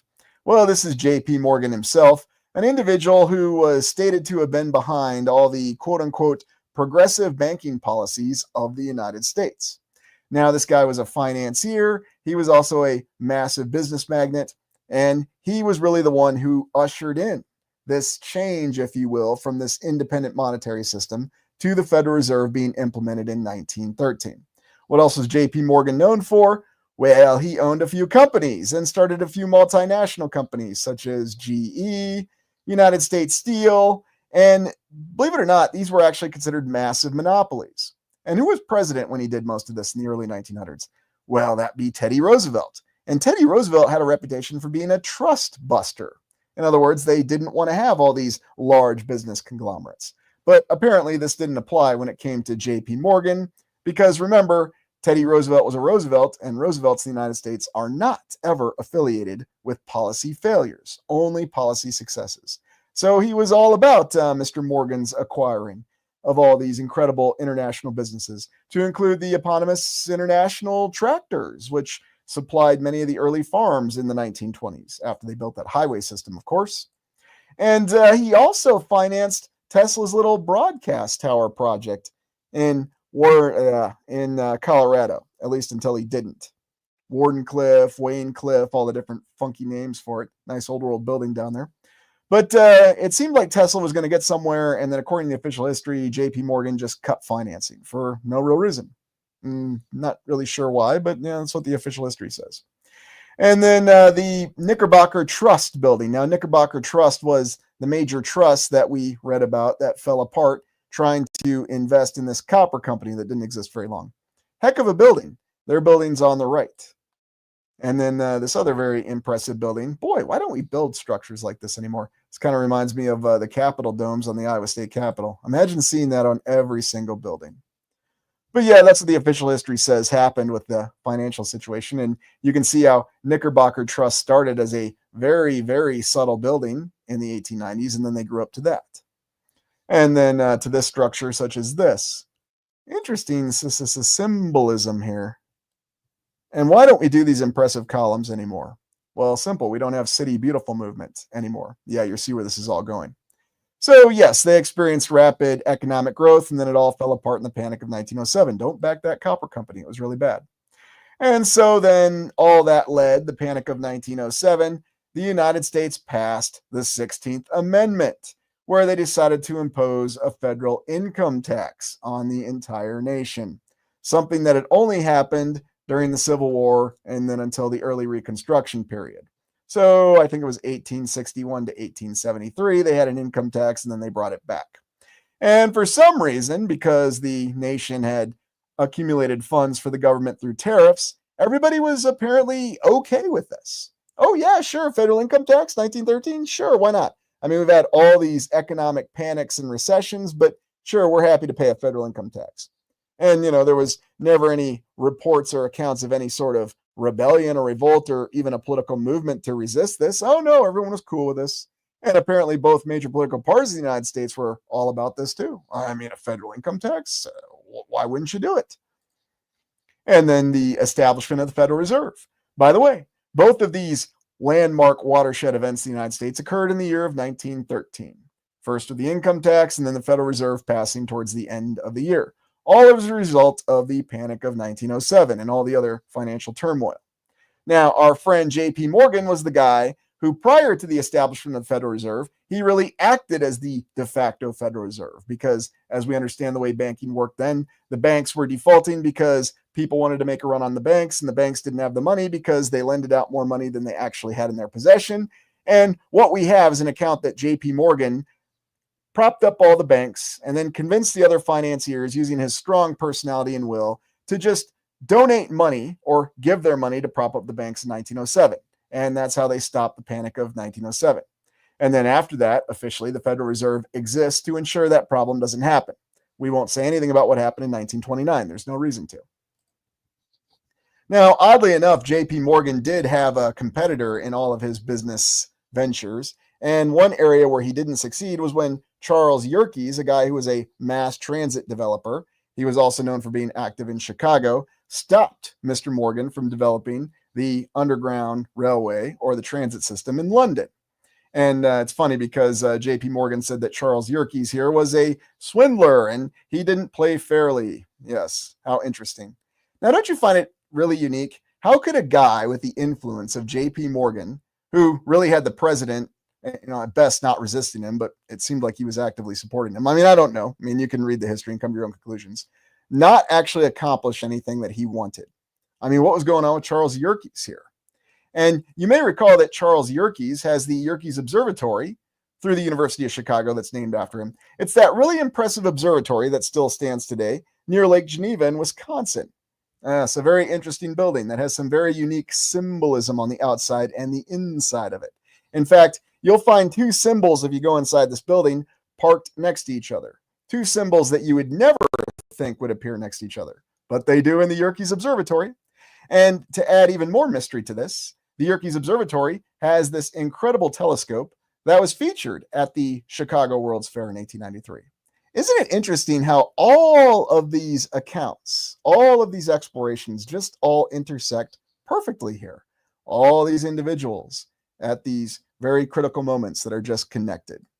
Hey, Donald, thank you for that. The cities were abandoned because of the rapture. Yeah, maybe so. Maybe so. Hey, thank you, New West Reset, and welcome to the new members. I appreciate that. And so, again, it's all connected. Yes, Lake Geneva, Brian, in Walworth County, Wisconsin, a very, very interesting area. We've covered it many times. And here you have a picture of Halley's Comet, apparently taken through that telescope. I'm not really sure. Why are the stars all flying really fast? Why do they look so funky? Maybe it was just a photography limitation at the time. I'm not sure. Good old Halley's Comet. This is J.B. Pritzker. He is the current governor of Illinois. And fortuitously, he owns several properties in Lake Geneva, Wisconsin. He also owns the most expensive boats on the lake. Quite a coincidence. By the way, in 2020, Walworth County was the place that you went anywhere really, Wisconsin or Illinois, if you didn't want to have, how shall we say, certain restrictions to your dining habits. I'm not kidding. This really happened. I've mentioned it a couple times. So yes, the economic turmoil that seemed to set the stage for the 20th century, all connected. All of these panics, all these recessions, and yet one individual who seemed to have all the power and money apparently just laying around because the official historical account oh, goodness. The official historical account says that they were running out of money. There was not a sufficient money supply. And yet J.P. Morgan was always there. Apparently, he just had bank vaults of money, or maybe he sold some of his artwork, or who knows what he had. He had gems that he apparently collected and was able to raise the necessary funds to provide a monetary supply to get the United States out of these panics until they got sensible enough and established the Federal Reserve. Maybe they really should have put Andrew Jackson on every single monetary denomination if they really wanted to, stick it to Andrew Jackson, because apparently he was against the federal system and the centralized banking system. Was he? Who knows? So anyway, from that, let's go and take a look at the City Beautiful movement and a result of the expositions. So we've already mentioned the connection to the Chicago World's Fair, again, where everything seemed to start for the 20th century in the 1890s. Let's look at the concept of the City Beautiful movement. Now, we've talked about this before, but what the City Beautiful movement was apparently an effort to plan many of these great cities in the early 20th century, the 1900s, based on the incredible layout of the Columbian Exposition for the Chicago World's Fair. I become aware of controlled opposition. Yes, it's probably a good thing to be aware of. And that's why it's good to think for yourself. So, anyway, as a result of the City Beautiful movement, we have all these impressive neoclassical structures and also the rise of the Beaux Arts movement. So somehow, despite not having heavy machinery, despite having all these panics and recessions, all these cities, and not just the United States, but across the land, embrace this City Beautiful movement. Such as here, you might recall, I think everybody knows where we're actually looking at. I'll give you a hint. Rocky ran towards this building. They're just mad that they took away your statue, Rock. Yeah, they did take away the statue. They also seem to take away the magic in those movies. I don't know how they did that, but anyway. But you can see the layout here of Philadelphia, Benjamin Franklin Parkway. And the layout is supposedly inspired by City Beautiful movement. Or perhaps it's inspired by the fact that it would bankrupt the city to tear down that beautiful, beautiful City Hall. Now, it's not just the United States, but Canberra in Australia was also laid out on the City Beautiful movement. So the capital of Australia was inspired by the City Beautiful movement, and the layout from it apparently came from that concept of the Chicago World's Fair. So don't you find this very, very, very interesting that all this is just rolling together? All this is quite connected. Oh, you could say that. It might be much more than that too, for all we know. Jamie.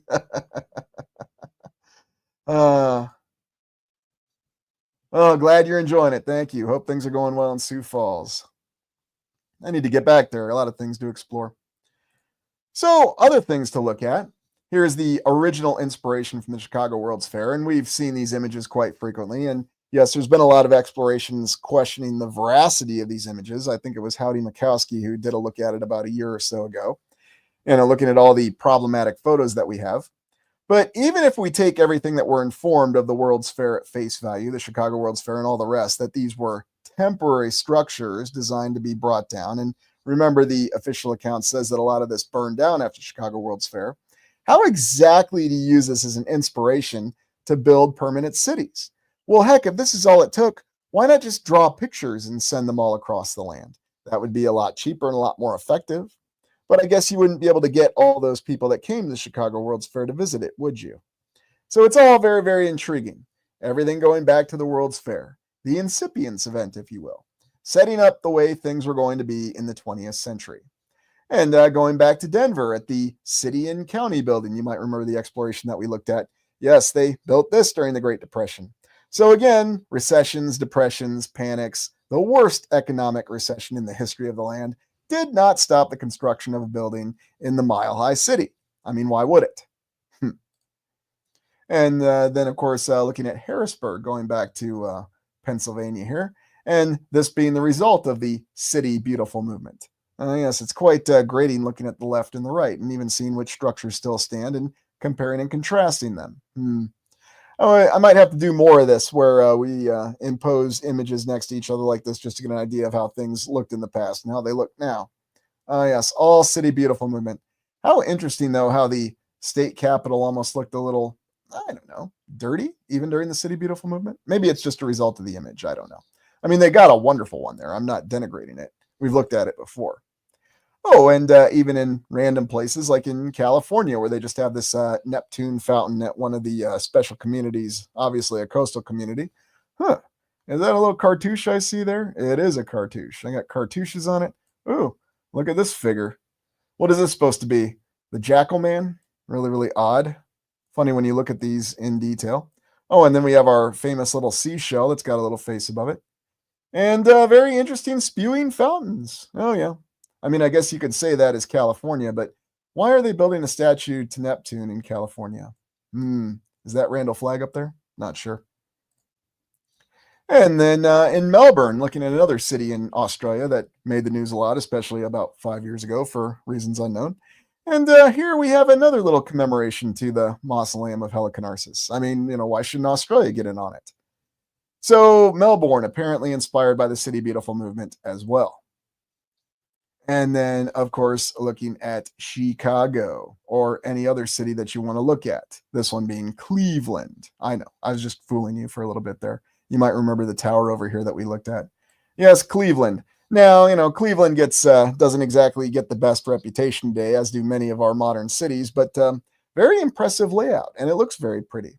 And by the way, if you do go through Cleveland, make sure you dine in the Marble Hall, because guess what? It really will convince you that City Beautiful movement does persist there.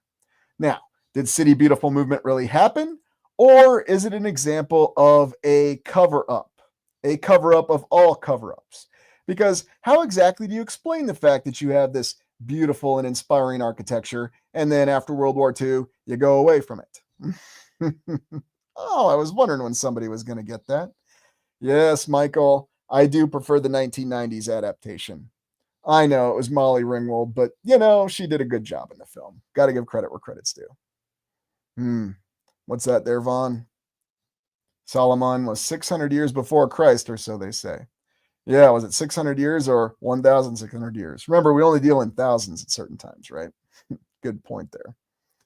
But very, very interesting. All these City Beautiful movements, all these attributes, all these references to one single World's Fair in Chicago. And remember, they had just rebuilt Chicago after that nasty fire in the 1870s. And here's the old and new Parliament houses in Canberra, Australia. The old one is in front, of course, which I'm sure you'll find, looks like they got the symbols on it and everything else. And then the new modern one in back. How fitting. I got to give them credit. At least they're willing to put the new one right next to the old one. I mean, that takes some gumption there. Or, maybe you just don't care.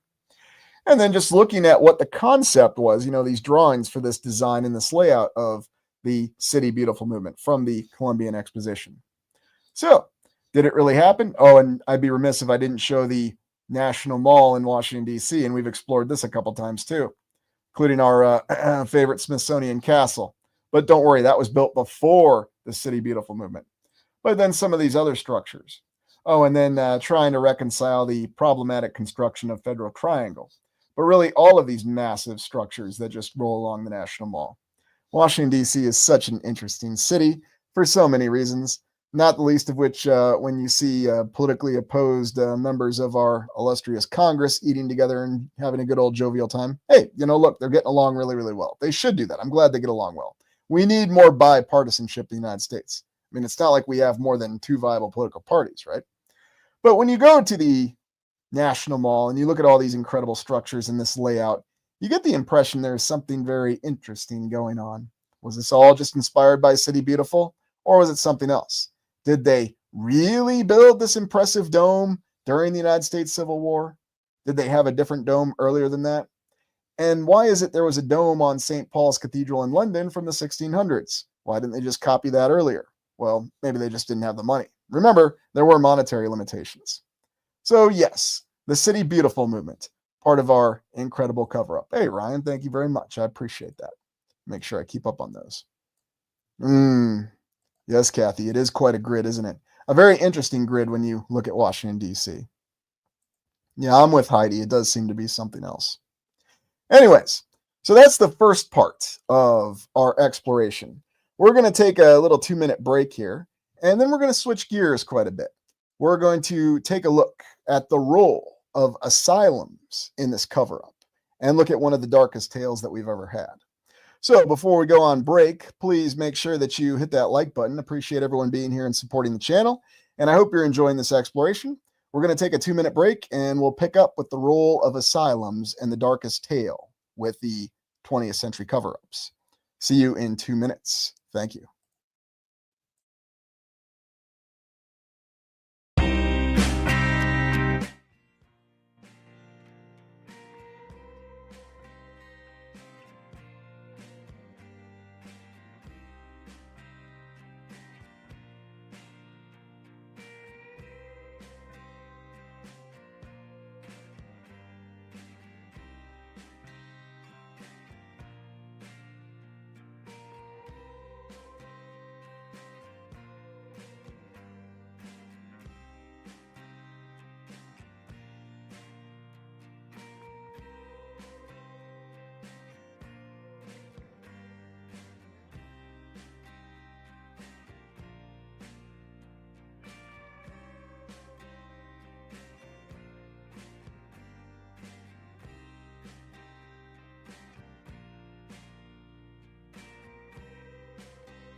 All right. Thank you, everybody, for hanging around during intermission. And we are now going to move on to the role of Asylum, the darkest tale of the cover up of the 20th century. Now, we're going to look at a couple places that I haven't actually looked at yet on the channel. So give me 1 second here to get these images up. And what we're going to be looking at here, there are 2 locations we're going to look at that we haven't looked at before. And you may have seen these if you follow urban exploration, and I believe some other explorers may have covered them. We're going to start by looking at the Pilgrim Psychiatric Institute in Long Island, New York. So again, everything's all coming together. Repurposed palaces to give them a bad reputation. That's part of it, Sean. I think that's part of it. Here's what's really interesting, though, about the Pilgrim Psychiatric Center that we're looking at. It is stated to have been built from 1929 to 1931. And this is a massive compound. We're going to take a look at it here in a little bit. Ryan says Strong Island. Yes. Now, there's all kinds of legacies that are associated with this. And of course, we recall when we look at asylums, we think of the Kirkbride plan. We consider that these were probably reset compounds. Perhaps these were places built to survive the reset. And then after the reset, they were repurposed for very nefarious reasons. Well, there was also the continued use of them well into the 20th century. And what was really the intention behind them? Well, the Pilgrim Psychiatric Hospital, and I'm not necessarily called an asylum, is quite an intriguing compound. For example, we have another one of these very impressive water towers. Yes. Why does someone need to build such an impressive water tower, 1929 to 1931? Right at the start of the Great Depression, no less. And one of the recurring themes that you'll get from the state of New York with financing these 2 asylums that we're going to be looking at is a lack of funds. But somehow, for some reason, at the start of the Great Depression, they had all kinds of funds to build it in the first place, to include this very impressive and ludicrously ornate water tower. You also see structures such as this. Now, again, these are all brick structures still standing to this day with, design ornamentations and decorative elements around the windows. We even have portal windows. So what's really the story behind this place? It's very interesting. I mean, we would think, just going off the timeline, that this, and by the way, this Pilgrim Psychiatric Hospital is a massive compound. We're going to look at an aerial image in a second. We're just looking at several of the buildings to start off with. But why would anybody go to all this trouble to build a psychiatric hospital? And by the way, Pilgrim was known for having the most amount of patients, over 13,000. It quickly surpassed Milledgeville in Georgia as the largest asylum in the nation during the 20th century, at least in terms of official residents there. Now, granted, who knows what the actual numbers were. But how exactly do we reconcile this? How do we explain such an impressive and ornate water tower such as this just for a psychiatric hospital on Long Island? And you can still go visit these sites today. They're talking about, how should we say, renovating this area. I mean, what's really the purpose behind this? If we don't have these little arches and these decorative brick motifs here in this water tower, how are people going to know it's a water tower? Oh, I even like how we have the slits in it too. I mean, is this water tower going to be under attack anytime soon? Now, granted, that's what they'll tell us if we saw something like this over in Europe. Well, it was built to survive all those nasty invasions that they have. I'm being facetious, but I mean, how exactly do you explain something like this? It's very difficult to. And then we even have older images of the water tower. So, such a wonderful, ornate structure, your impressive water tower, your 5-star water tower for your psychiatric hospital. Okay, and so here we have it. And this is when it was referred to as Pilgrim State Hospital, Long Island, New York. And this image is attributed to, looks like 1938. And don't you just love it when they write it on there? Correction, it's 1938. It's not 1939, 1937. What year is it? I don't know. I wasn't there when they took a picture. But I just grabbed this image because it shows you an idea of how large this compound really is. And so remember, they inform us they built this entire compound in 2 short years. Yes. Oh, there you go, Win. Yeah, I didn't see a clock. No, I guess I didn't need clocks on it. But let's just really take a look at what we have in this compound. So we have all these large structures here. Another large series of structures here. Remember, this is all one psychiatric hospital. Little structure over here. And then here we have the main buildings of the compound. So gigantic layouts of buildings here. These are the towers that you saw that appeared on the thumbnail for this exploration. Here's the impressive water tower. So all these structures that appear to have been made out of brick, hard material, in a 2-year short period of time. And this is from the 1930s. Oh, and we've also got smokestacks here. And what the heck is this? An aqueduct, a rail line to a psychiatric hospital? Really? Now, again, I'm going to ask you what makes more sense. Was this purpose-built as a psychiatric hospital, or was this repurposed? Does this not seem like this is a gigantic reset compound? Some sort of survival compound that somebody built to survive a calamity. Because keep in mind, and you can even see it in this image, this is isolated from the other urban areas. But you could fit a lot of people here. And they did fit a lot of people in this compound in the 20th century. Not sure what to make of it, but quite an interesting image. Quite an extensive compound, isn't it? Yeah, there you go. 2 years impossible. You couldn't even do it now in 2 years. Heck, it probably would take you 20 just to get 1/4 of those buildings even laid out. So, yeah. KC933, experimentation compound. Once again, KC, you're leaning ahead. You're right. That's exactly where we're going with this. So yes, this is the Pilgrim Psychiatric Hospital. We've got some other odd images. And like I said, there's urban explorers that still go around and look at this compound frequently. So you can get an idea. The fact that it's still standing is a testament to its resiliency. And it was in operation for quite some time until a series of controversies brought it down.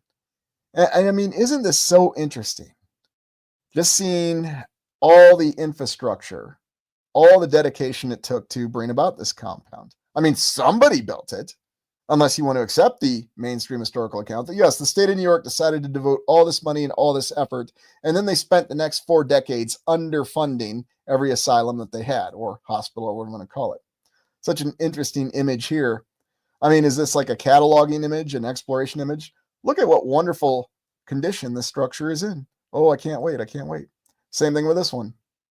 Yes, that's going to be our old main building. That's what we'll call it. It just looks like an old main building. I can see it now. Or, maybe you could say this is going to be our Capitol building for something. No, it's not nearly ornate and nice enough. So, hospital it is. And then I just showed this image just to give you an idea of scale and all the bricks that go into this. So, you have this individual. This is from some of those urban explorers. And yeah, you've got some other urban explorers that leave their mark there. But look at the pattern of bricks. I mean, it's very, very intriguing. And clearly this was bricked in by whoever originally built it, but why have this massive archway? Very, very strange. And even this, look at how absurd this is. You have these multiple layers of archways for what's supposed to be purpose-built as a psychiatric hospital, a state hospital. Really? You put all this effort into it? And remember, we're looking at the ruins of this. And, then we've got all the little arches up here and then all the little decorative elements. Why? Why would anybody bother with this?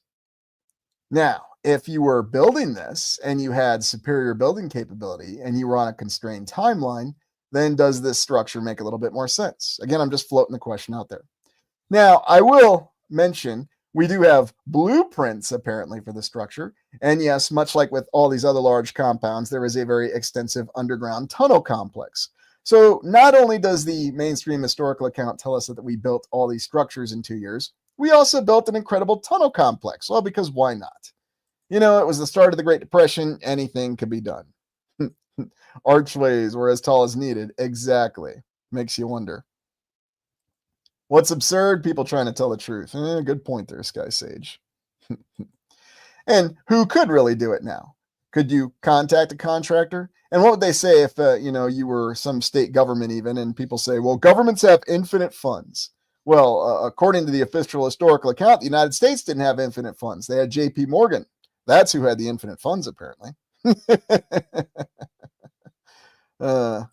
Yeah, I know, New West Reset. Tunnels. Well, it just has to have tunnels. Otherwise, it wouldn't be complete without it. So anyway, that's the Pilgrim Psychiatric Hospital, originally the Pilgrim State Hospital. So let's take a look at the darker portion of this tale. And we're going to go to Willowbrook. Now, Willowbrook is not on Long Island. It's on Staten Island, if I'm saying it properly. New York locals, let me know. And if not, feel free to make fun of me for my Midwest accent or my Southern accent. Depends where I am from this particular exploration. The expose of Willowbrook State School. Geraldo Rivera. Ah, yes, that Geraldo. Believe it or not, he made a name for himself exposing Willowbrook State School in Staten Island. And guess what? Willowbrook wasn't built in the 1930s. It was stated to have been built right before World War II. Although, good luck finding construction photos of either one of these impressive facilities that we've looked at. And what's interesting about Willowbrook is it's kind of the same thing. You have this massive compound. Now, the official history says that this massive compound, and by the way, this does not conform to the Kirkbride design plans. We don't have our big giant bat here, but we do have a very large structure and a series of structures. And Willowbrook, just like Pilgrim, is also connected by a series of tunnels underneath it. And in fact, we're going to get to the urban legend that rose in New York as a result of it, and also the terrifying tale of these asylums. But this was originally built as apparently a hospital. It was used as a hospital during World War II, and they built it at the start of World War II when the United States wasn't building anything because, everything was about building that great American military machine to defeat the Axis powers, so the official history says. And then after World War II, it was repurposed. It was repurposed officially to house the developmentally disabled children of the entire state. And soon it overflowed with developmentally disabled children. I'm having difficulty speaking. But another massive compound. And there are many terrifying tales that come with Willowbrook. And here you can see images. The structures still stand and the tunnels still stand. And there's all kinds of crazy rumors about people that go and squat in the tunnels. There's rumors of satanic cults that operate in the area. Everything that you can imagine. Yeah, there you go, Brian. Asylum trains. Why not? Oh, we're getting to that, Casey. We're getting to that. Casey's again already leaning ahead. I think she knows all about Willowbrook and the vaccines. Yes. Yes, we're going there. So anyway, ostensibly developed as a hospital, repurposed to house developmentally disabled children afterwards. A very impressive compound with an immense layout to it. Again, all built out of brick. Now, you may recall if you look at all the barracks that the United States Army rapidly constructed for World War II, they did not make them out of brick, they made them out of wood. And in some places, those wood buildings still stand, because guess what kind of wood they were made out of? But this is very much not a wood building, made out of brick. And you have the original Willowbrook special. This aired in the early 1970s when Geraldo Rivera called to attention the fact that decreasing funds had left the poor, unfortunate children, who, remember, were developmentally disabled and left there, neglected. In fact, they only had one caregiver per 30 to 40 children. Now, you can actually go and watch this special on YouTube, and you can see Geraldo at the beginning of his powers of sensational journalism. What's even more interesting, though, about Willowbrook is the fact that apparently this was an openly known problem in the state of New York, that they had all these poor kids crowded here. It had been this way for years. And in fact, in the previous decade, Robert F. Kennedy himself had called it a snake pit. But despite the fact that the great senator from New York was aware of the problem, nothing was done about it. And even after Geraldo's great expose, it was another decade and a half before they finally closed the place. So already all these problematic things happening in the middle of the 20th century. But just wait, this story gets darker and more disturbing. Now, you may recall that Robert Kennedy's younger sister, Rosemary Kennedy, ended up being the victim of a lobotomy herself because her precocious ways and her rebellious attitude just did not fit well with her father. Now, you can find numerous justifications for how the Kennedy family were going to do what they were going to do to her. They were concerned that she was going to be kidnapped, apparently. And so because of that concern, they decided to have her have a full frontal lobotomy. And after doing that, she was housed in St. Coletta, one of our very first explorations on the channel. Coincidentally, St. Coletta is located near Jefferson, Wisconsin, about 30 miles away from that lovely observatory we just looked at. So once again, everything overlapping. And St. Coletta doesn't really make a lot of sense either. A massive structure built next to a town that's maximum population was 7,000 to house children with developmental disabilities, although this was at the behest of the wondrous sisters in the Franciscan order that is responsible for everything across Wisconsin. But that's where Rosemary Kennedy lived out her life after her unfortunate lobotomy. Now, going back to Willowbrook. Willowbrook, if you watch the Geraldo Rivera expose, he talks about all the problems. The kids are living in close conditions. They can't feed themselves. Most of them are naked in their own feces on the floor. He also shares another little tidbit. 100% of the population of Willowbrook is infected with hepatitis A and B. But he doesn't say how this happened. Enter Dr. Sal Krugman. Dr. Sal Krugman was a pediatrician and one of the early vaccine testers in the United States. Yes, in the 1950s and the 1960s, Mr. Krugman, here, let me make sure I reference the exact data for you because I don't want to get this very disturbing story incorrect in any way, shape, or form.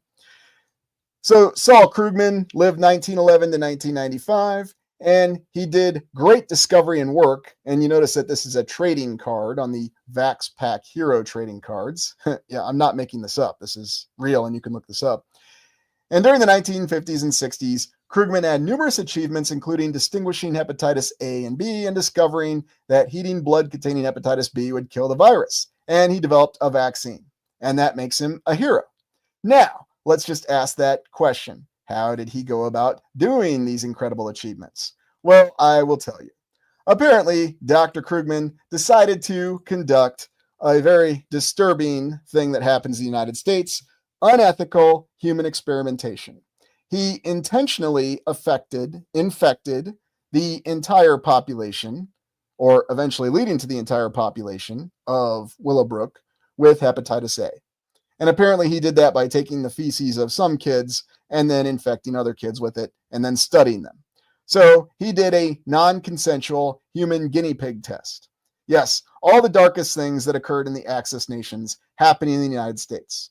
Now, you're probably wondering, what exactly happened to Dr. Krugman? Was he brought up on charges? Was his reputation destroyed?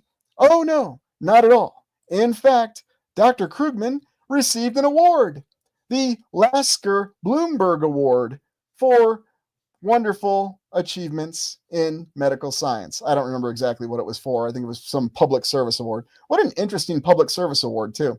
And keep in mind, he received this award in the 1980s, well after everyone was well aware of what happened with this terrifying human guinea pig study that he did. Unethical human experimentation. But yeah, he received an award because he developed a vaccine.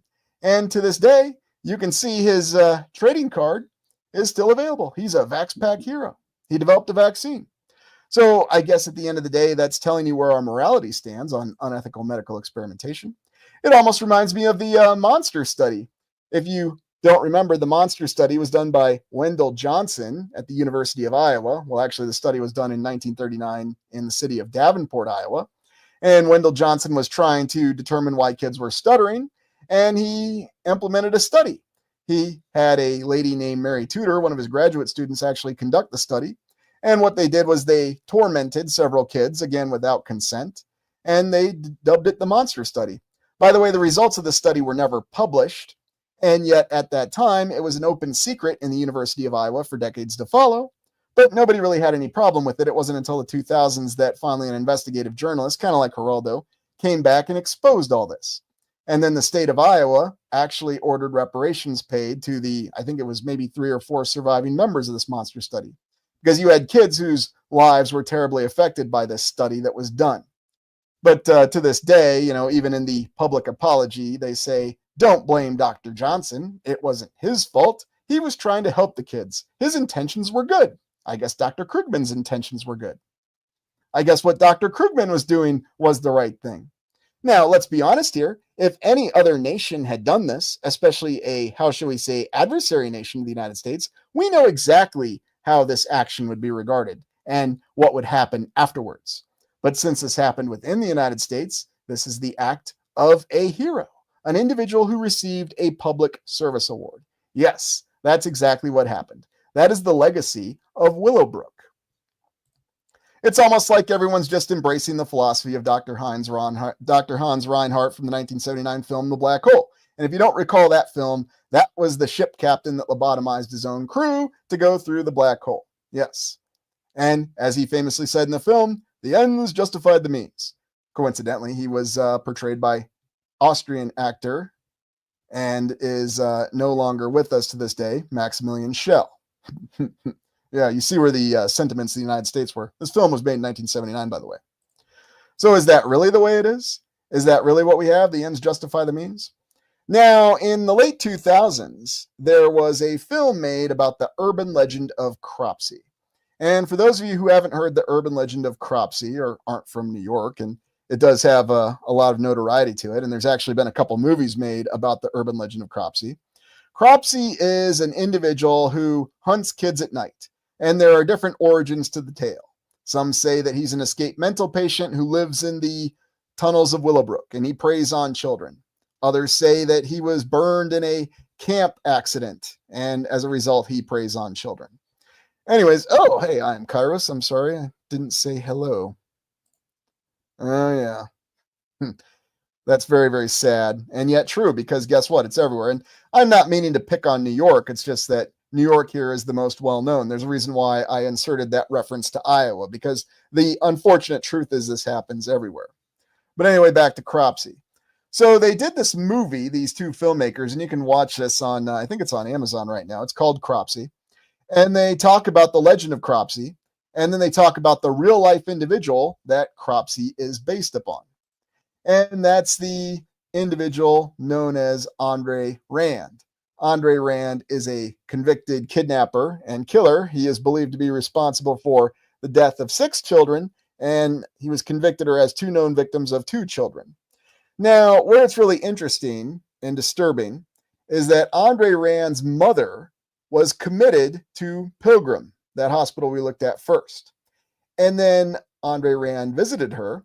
Now, apparently during this film, they interviewed his sister, and she said that they were not abused as kids, that they had a more or less loving family, but his mother was confined to Pilgrim. Well, it gets even more interesting when Andre Rand himself served as an orderly at Willowbrook in the 1960s. And that was when the worst things were happening. And then after that, apparently Andre Rand developed some sort of psychological aberration as a result of these horrors. And then he began either kidnapping and killing kids, and that's what he was convicted for. And if you watch the film Cropsey, everything revolves around the legend of Cropsey. And then they say that pretty much Andre Rand must have inspired Cropsey. Now, yes, killing kids is a very terrifying thing. But apparently doing medical experimentation on kids is not so terrifying. It's really strange and really bizarre when you step back and you try to justify the morality behind all this and the ethical mentality. Now, what the film Cropsey revolves around is just, well, Andre Rand is clearly the inspiration for Cropsey. They're never going to say that the doctor was in any way responsible for this. And they're certainly not going to say that the government or those that ran these institutions were responsible. It's just a bunch of victims. That's all it is. You know, the government just didn't have enough money to facilitate it, and it led to this unfortunate condition. But they caught this guy. What's even more strange is that while there's rumors that he worked with many people, we don't have any names of any of the other perpetrators or anybody else he worked with. It's just really a rumor, or either that or they kept it secret in the court. Who knows? It's just very, very strange. It's very disturbing. Was Cropsey a real individual, or is it just an urban legend? I don't know. Now, there was a film made in 1981 called The Burning. That is a film that takes the burned camp counselor. No, wait, he was a caretaker, if I remember the film properly, who got burned by some kids playing a prank. And then he goes to a camp after the hospital can't help him. How ironic. And he decides to take his vengeance out on the kids. It's called The Burning. It came out in 1981. This story gets even darker, as if it's not already dark enough, when you look at who was responsible for the making of this film.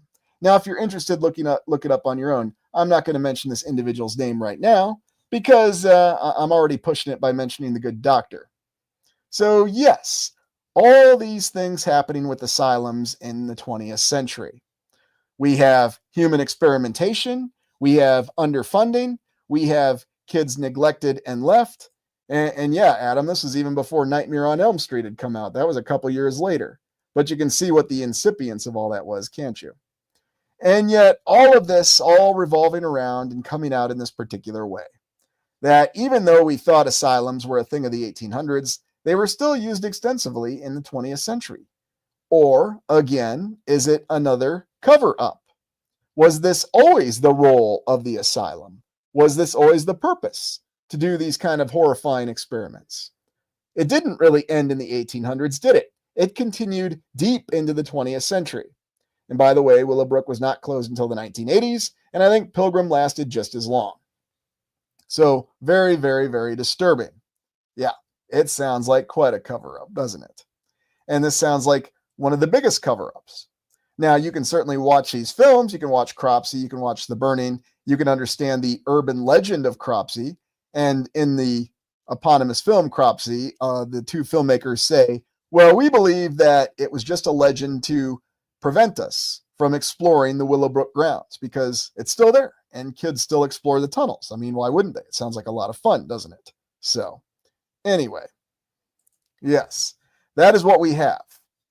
So, this entire cover-up that goes to why we have no reference to Tartaria or a recent lost civilization. And you're probably asking, well, how exactly did that happen? Why is it nobody ever said anything about it in the 20th century? What did they really say when it came to previous civilizations? Well, I'm just going to show you because I'm in one of my feisty moods, and here's how you could refer to it. In the 20th century, this book came out, Fingerprints of the Gods by Graham Hancock. In the mid-1990s, The Evidence of Earth's Lost Civilization. Now, I'm just going to flat out say this exactly as I see it. What you have here is the acceptable way to refer to an old civilization. And that's the whole thing. It's an old civilization. It happened tens of thousands of years ago. It is certainly not a recent civilization.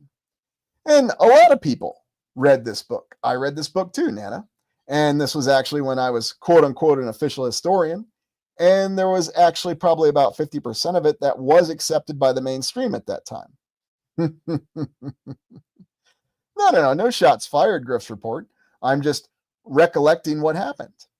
Now, it was considered acceptable, and it is still acceptable to talk about that.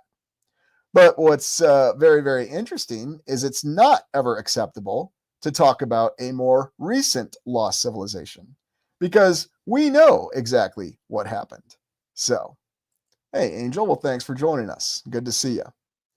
And so because of that, that's why we seem to have another version of this cover-up, if you will. Yes, there was an ancient civilization, but it was a long, long time ago. You can talk about that till you're blue in the face. And in the 1900s, the 20th century, I'll tell you what we called it. We called it Atlantis. That's exactly what it was.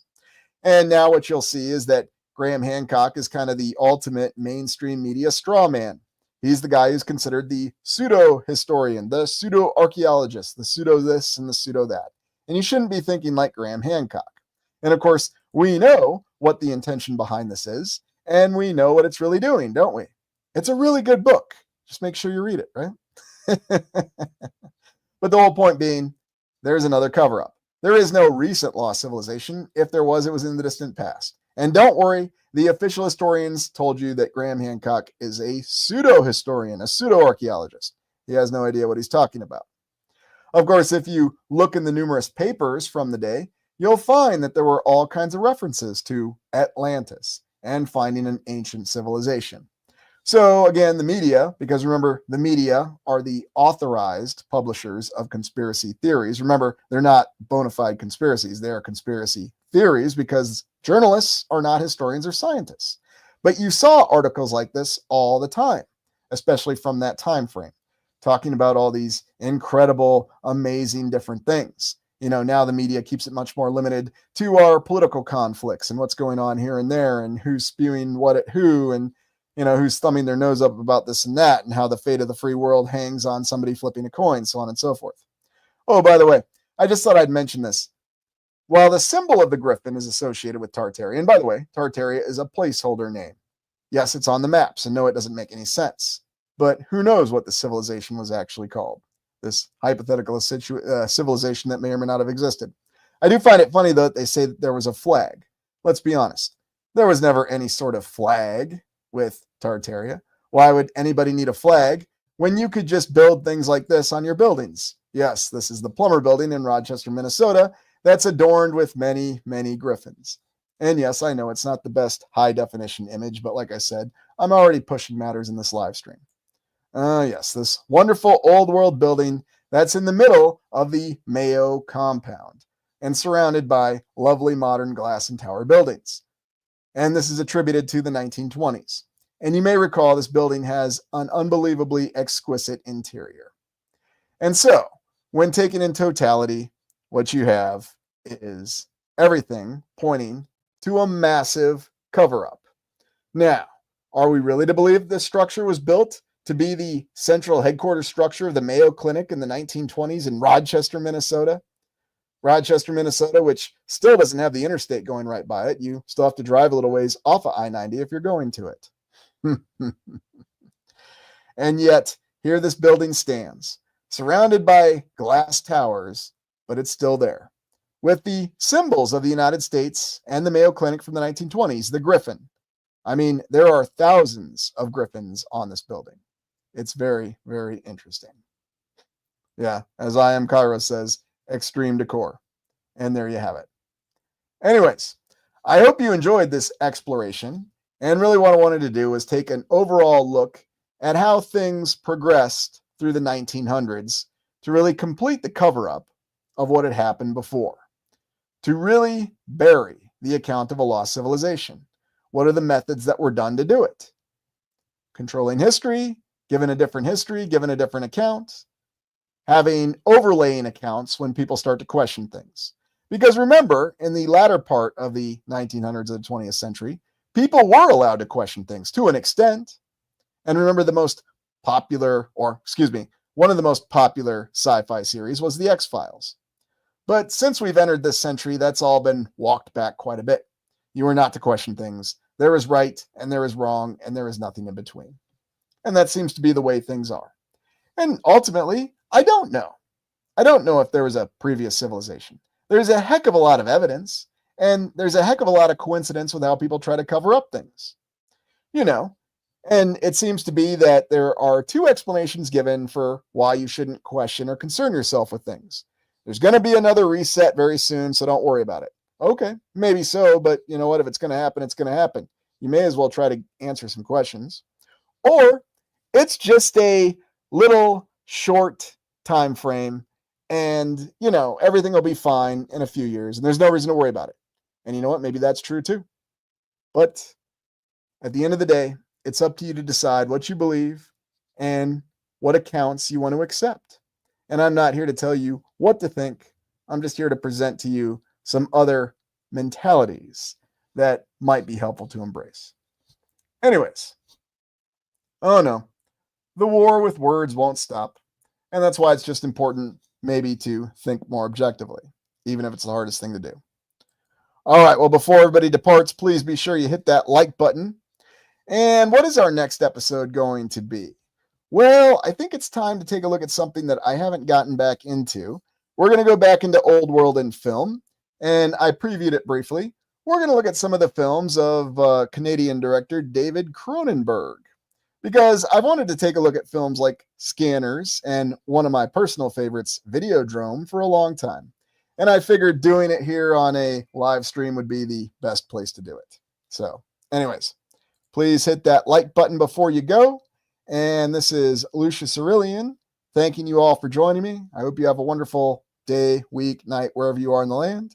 And we'll see you on the next exploration. Take care.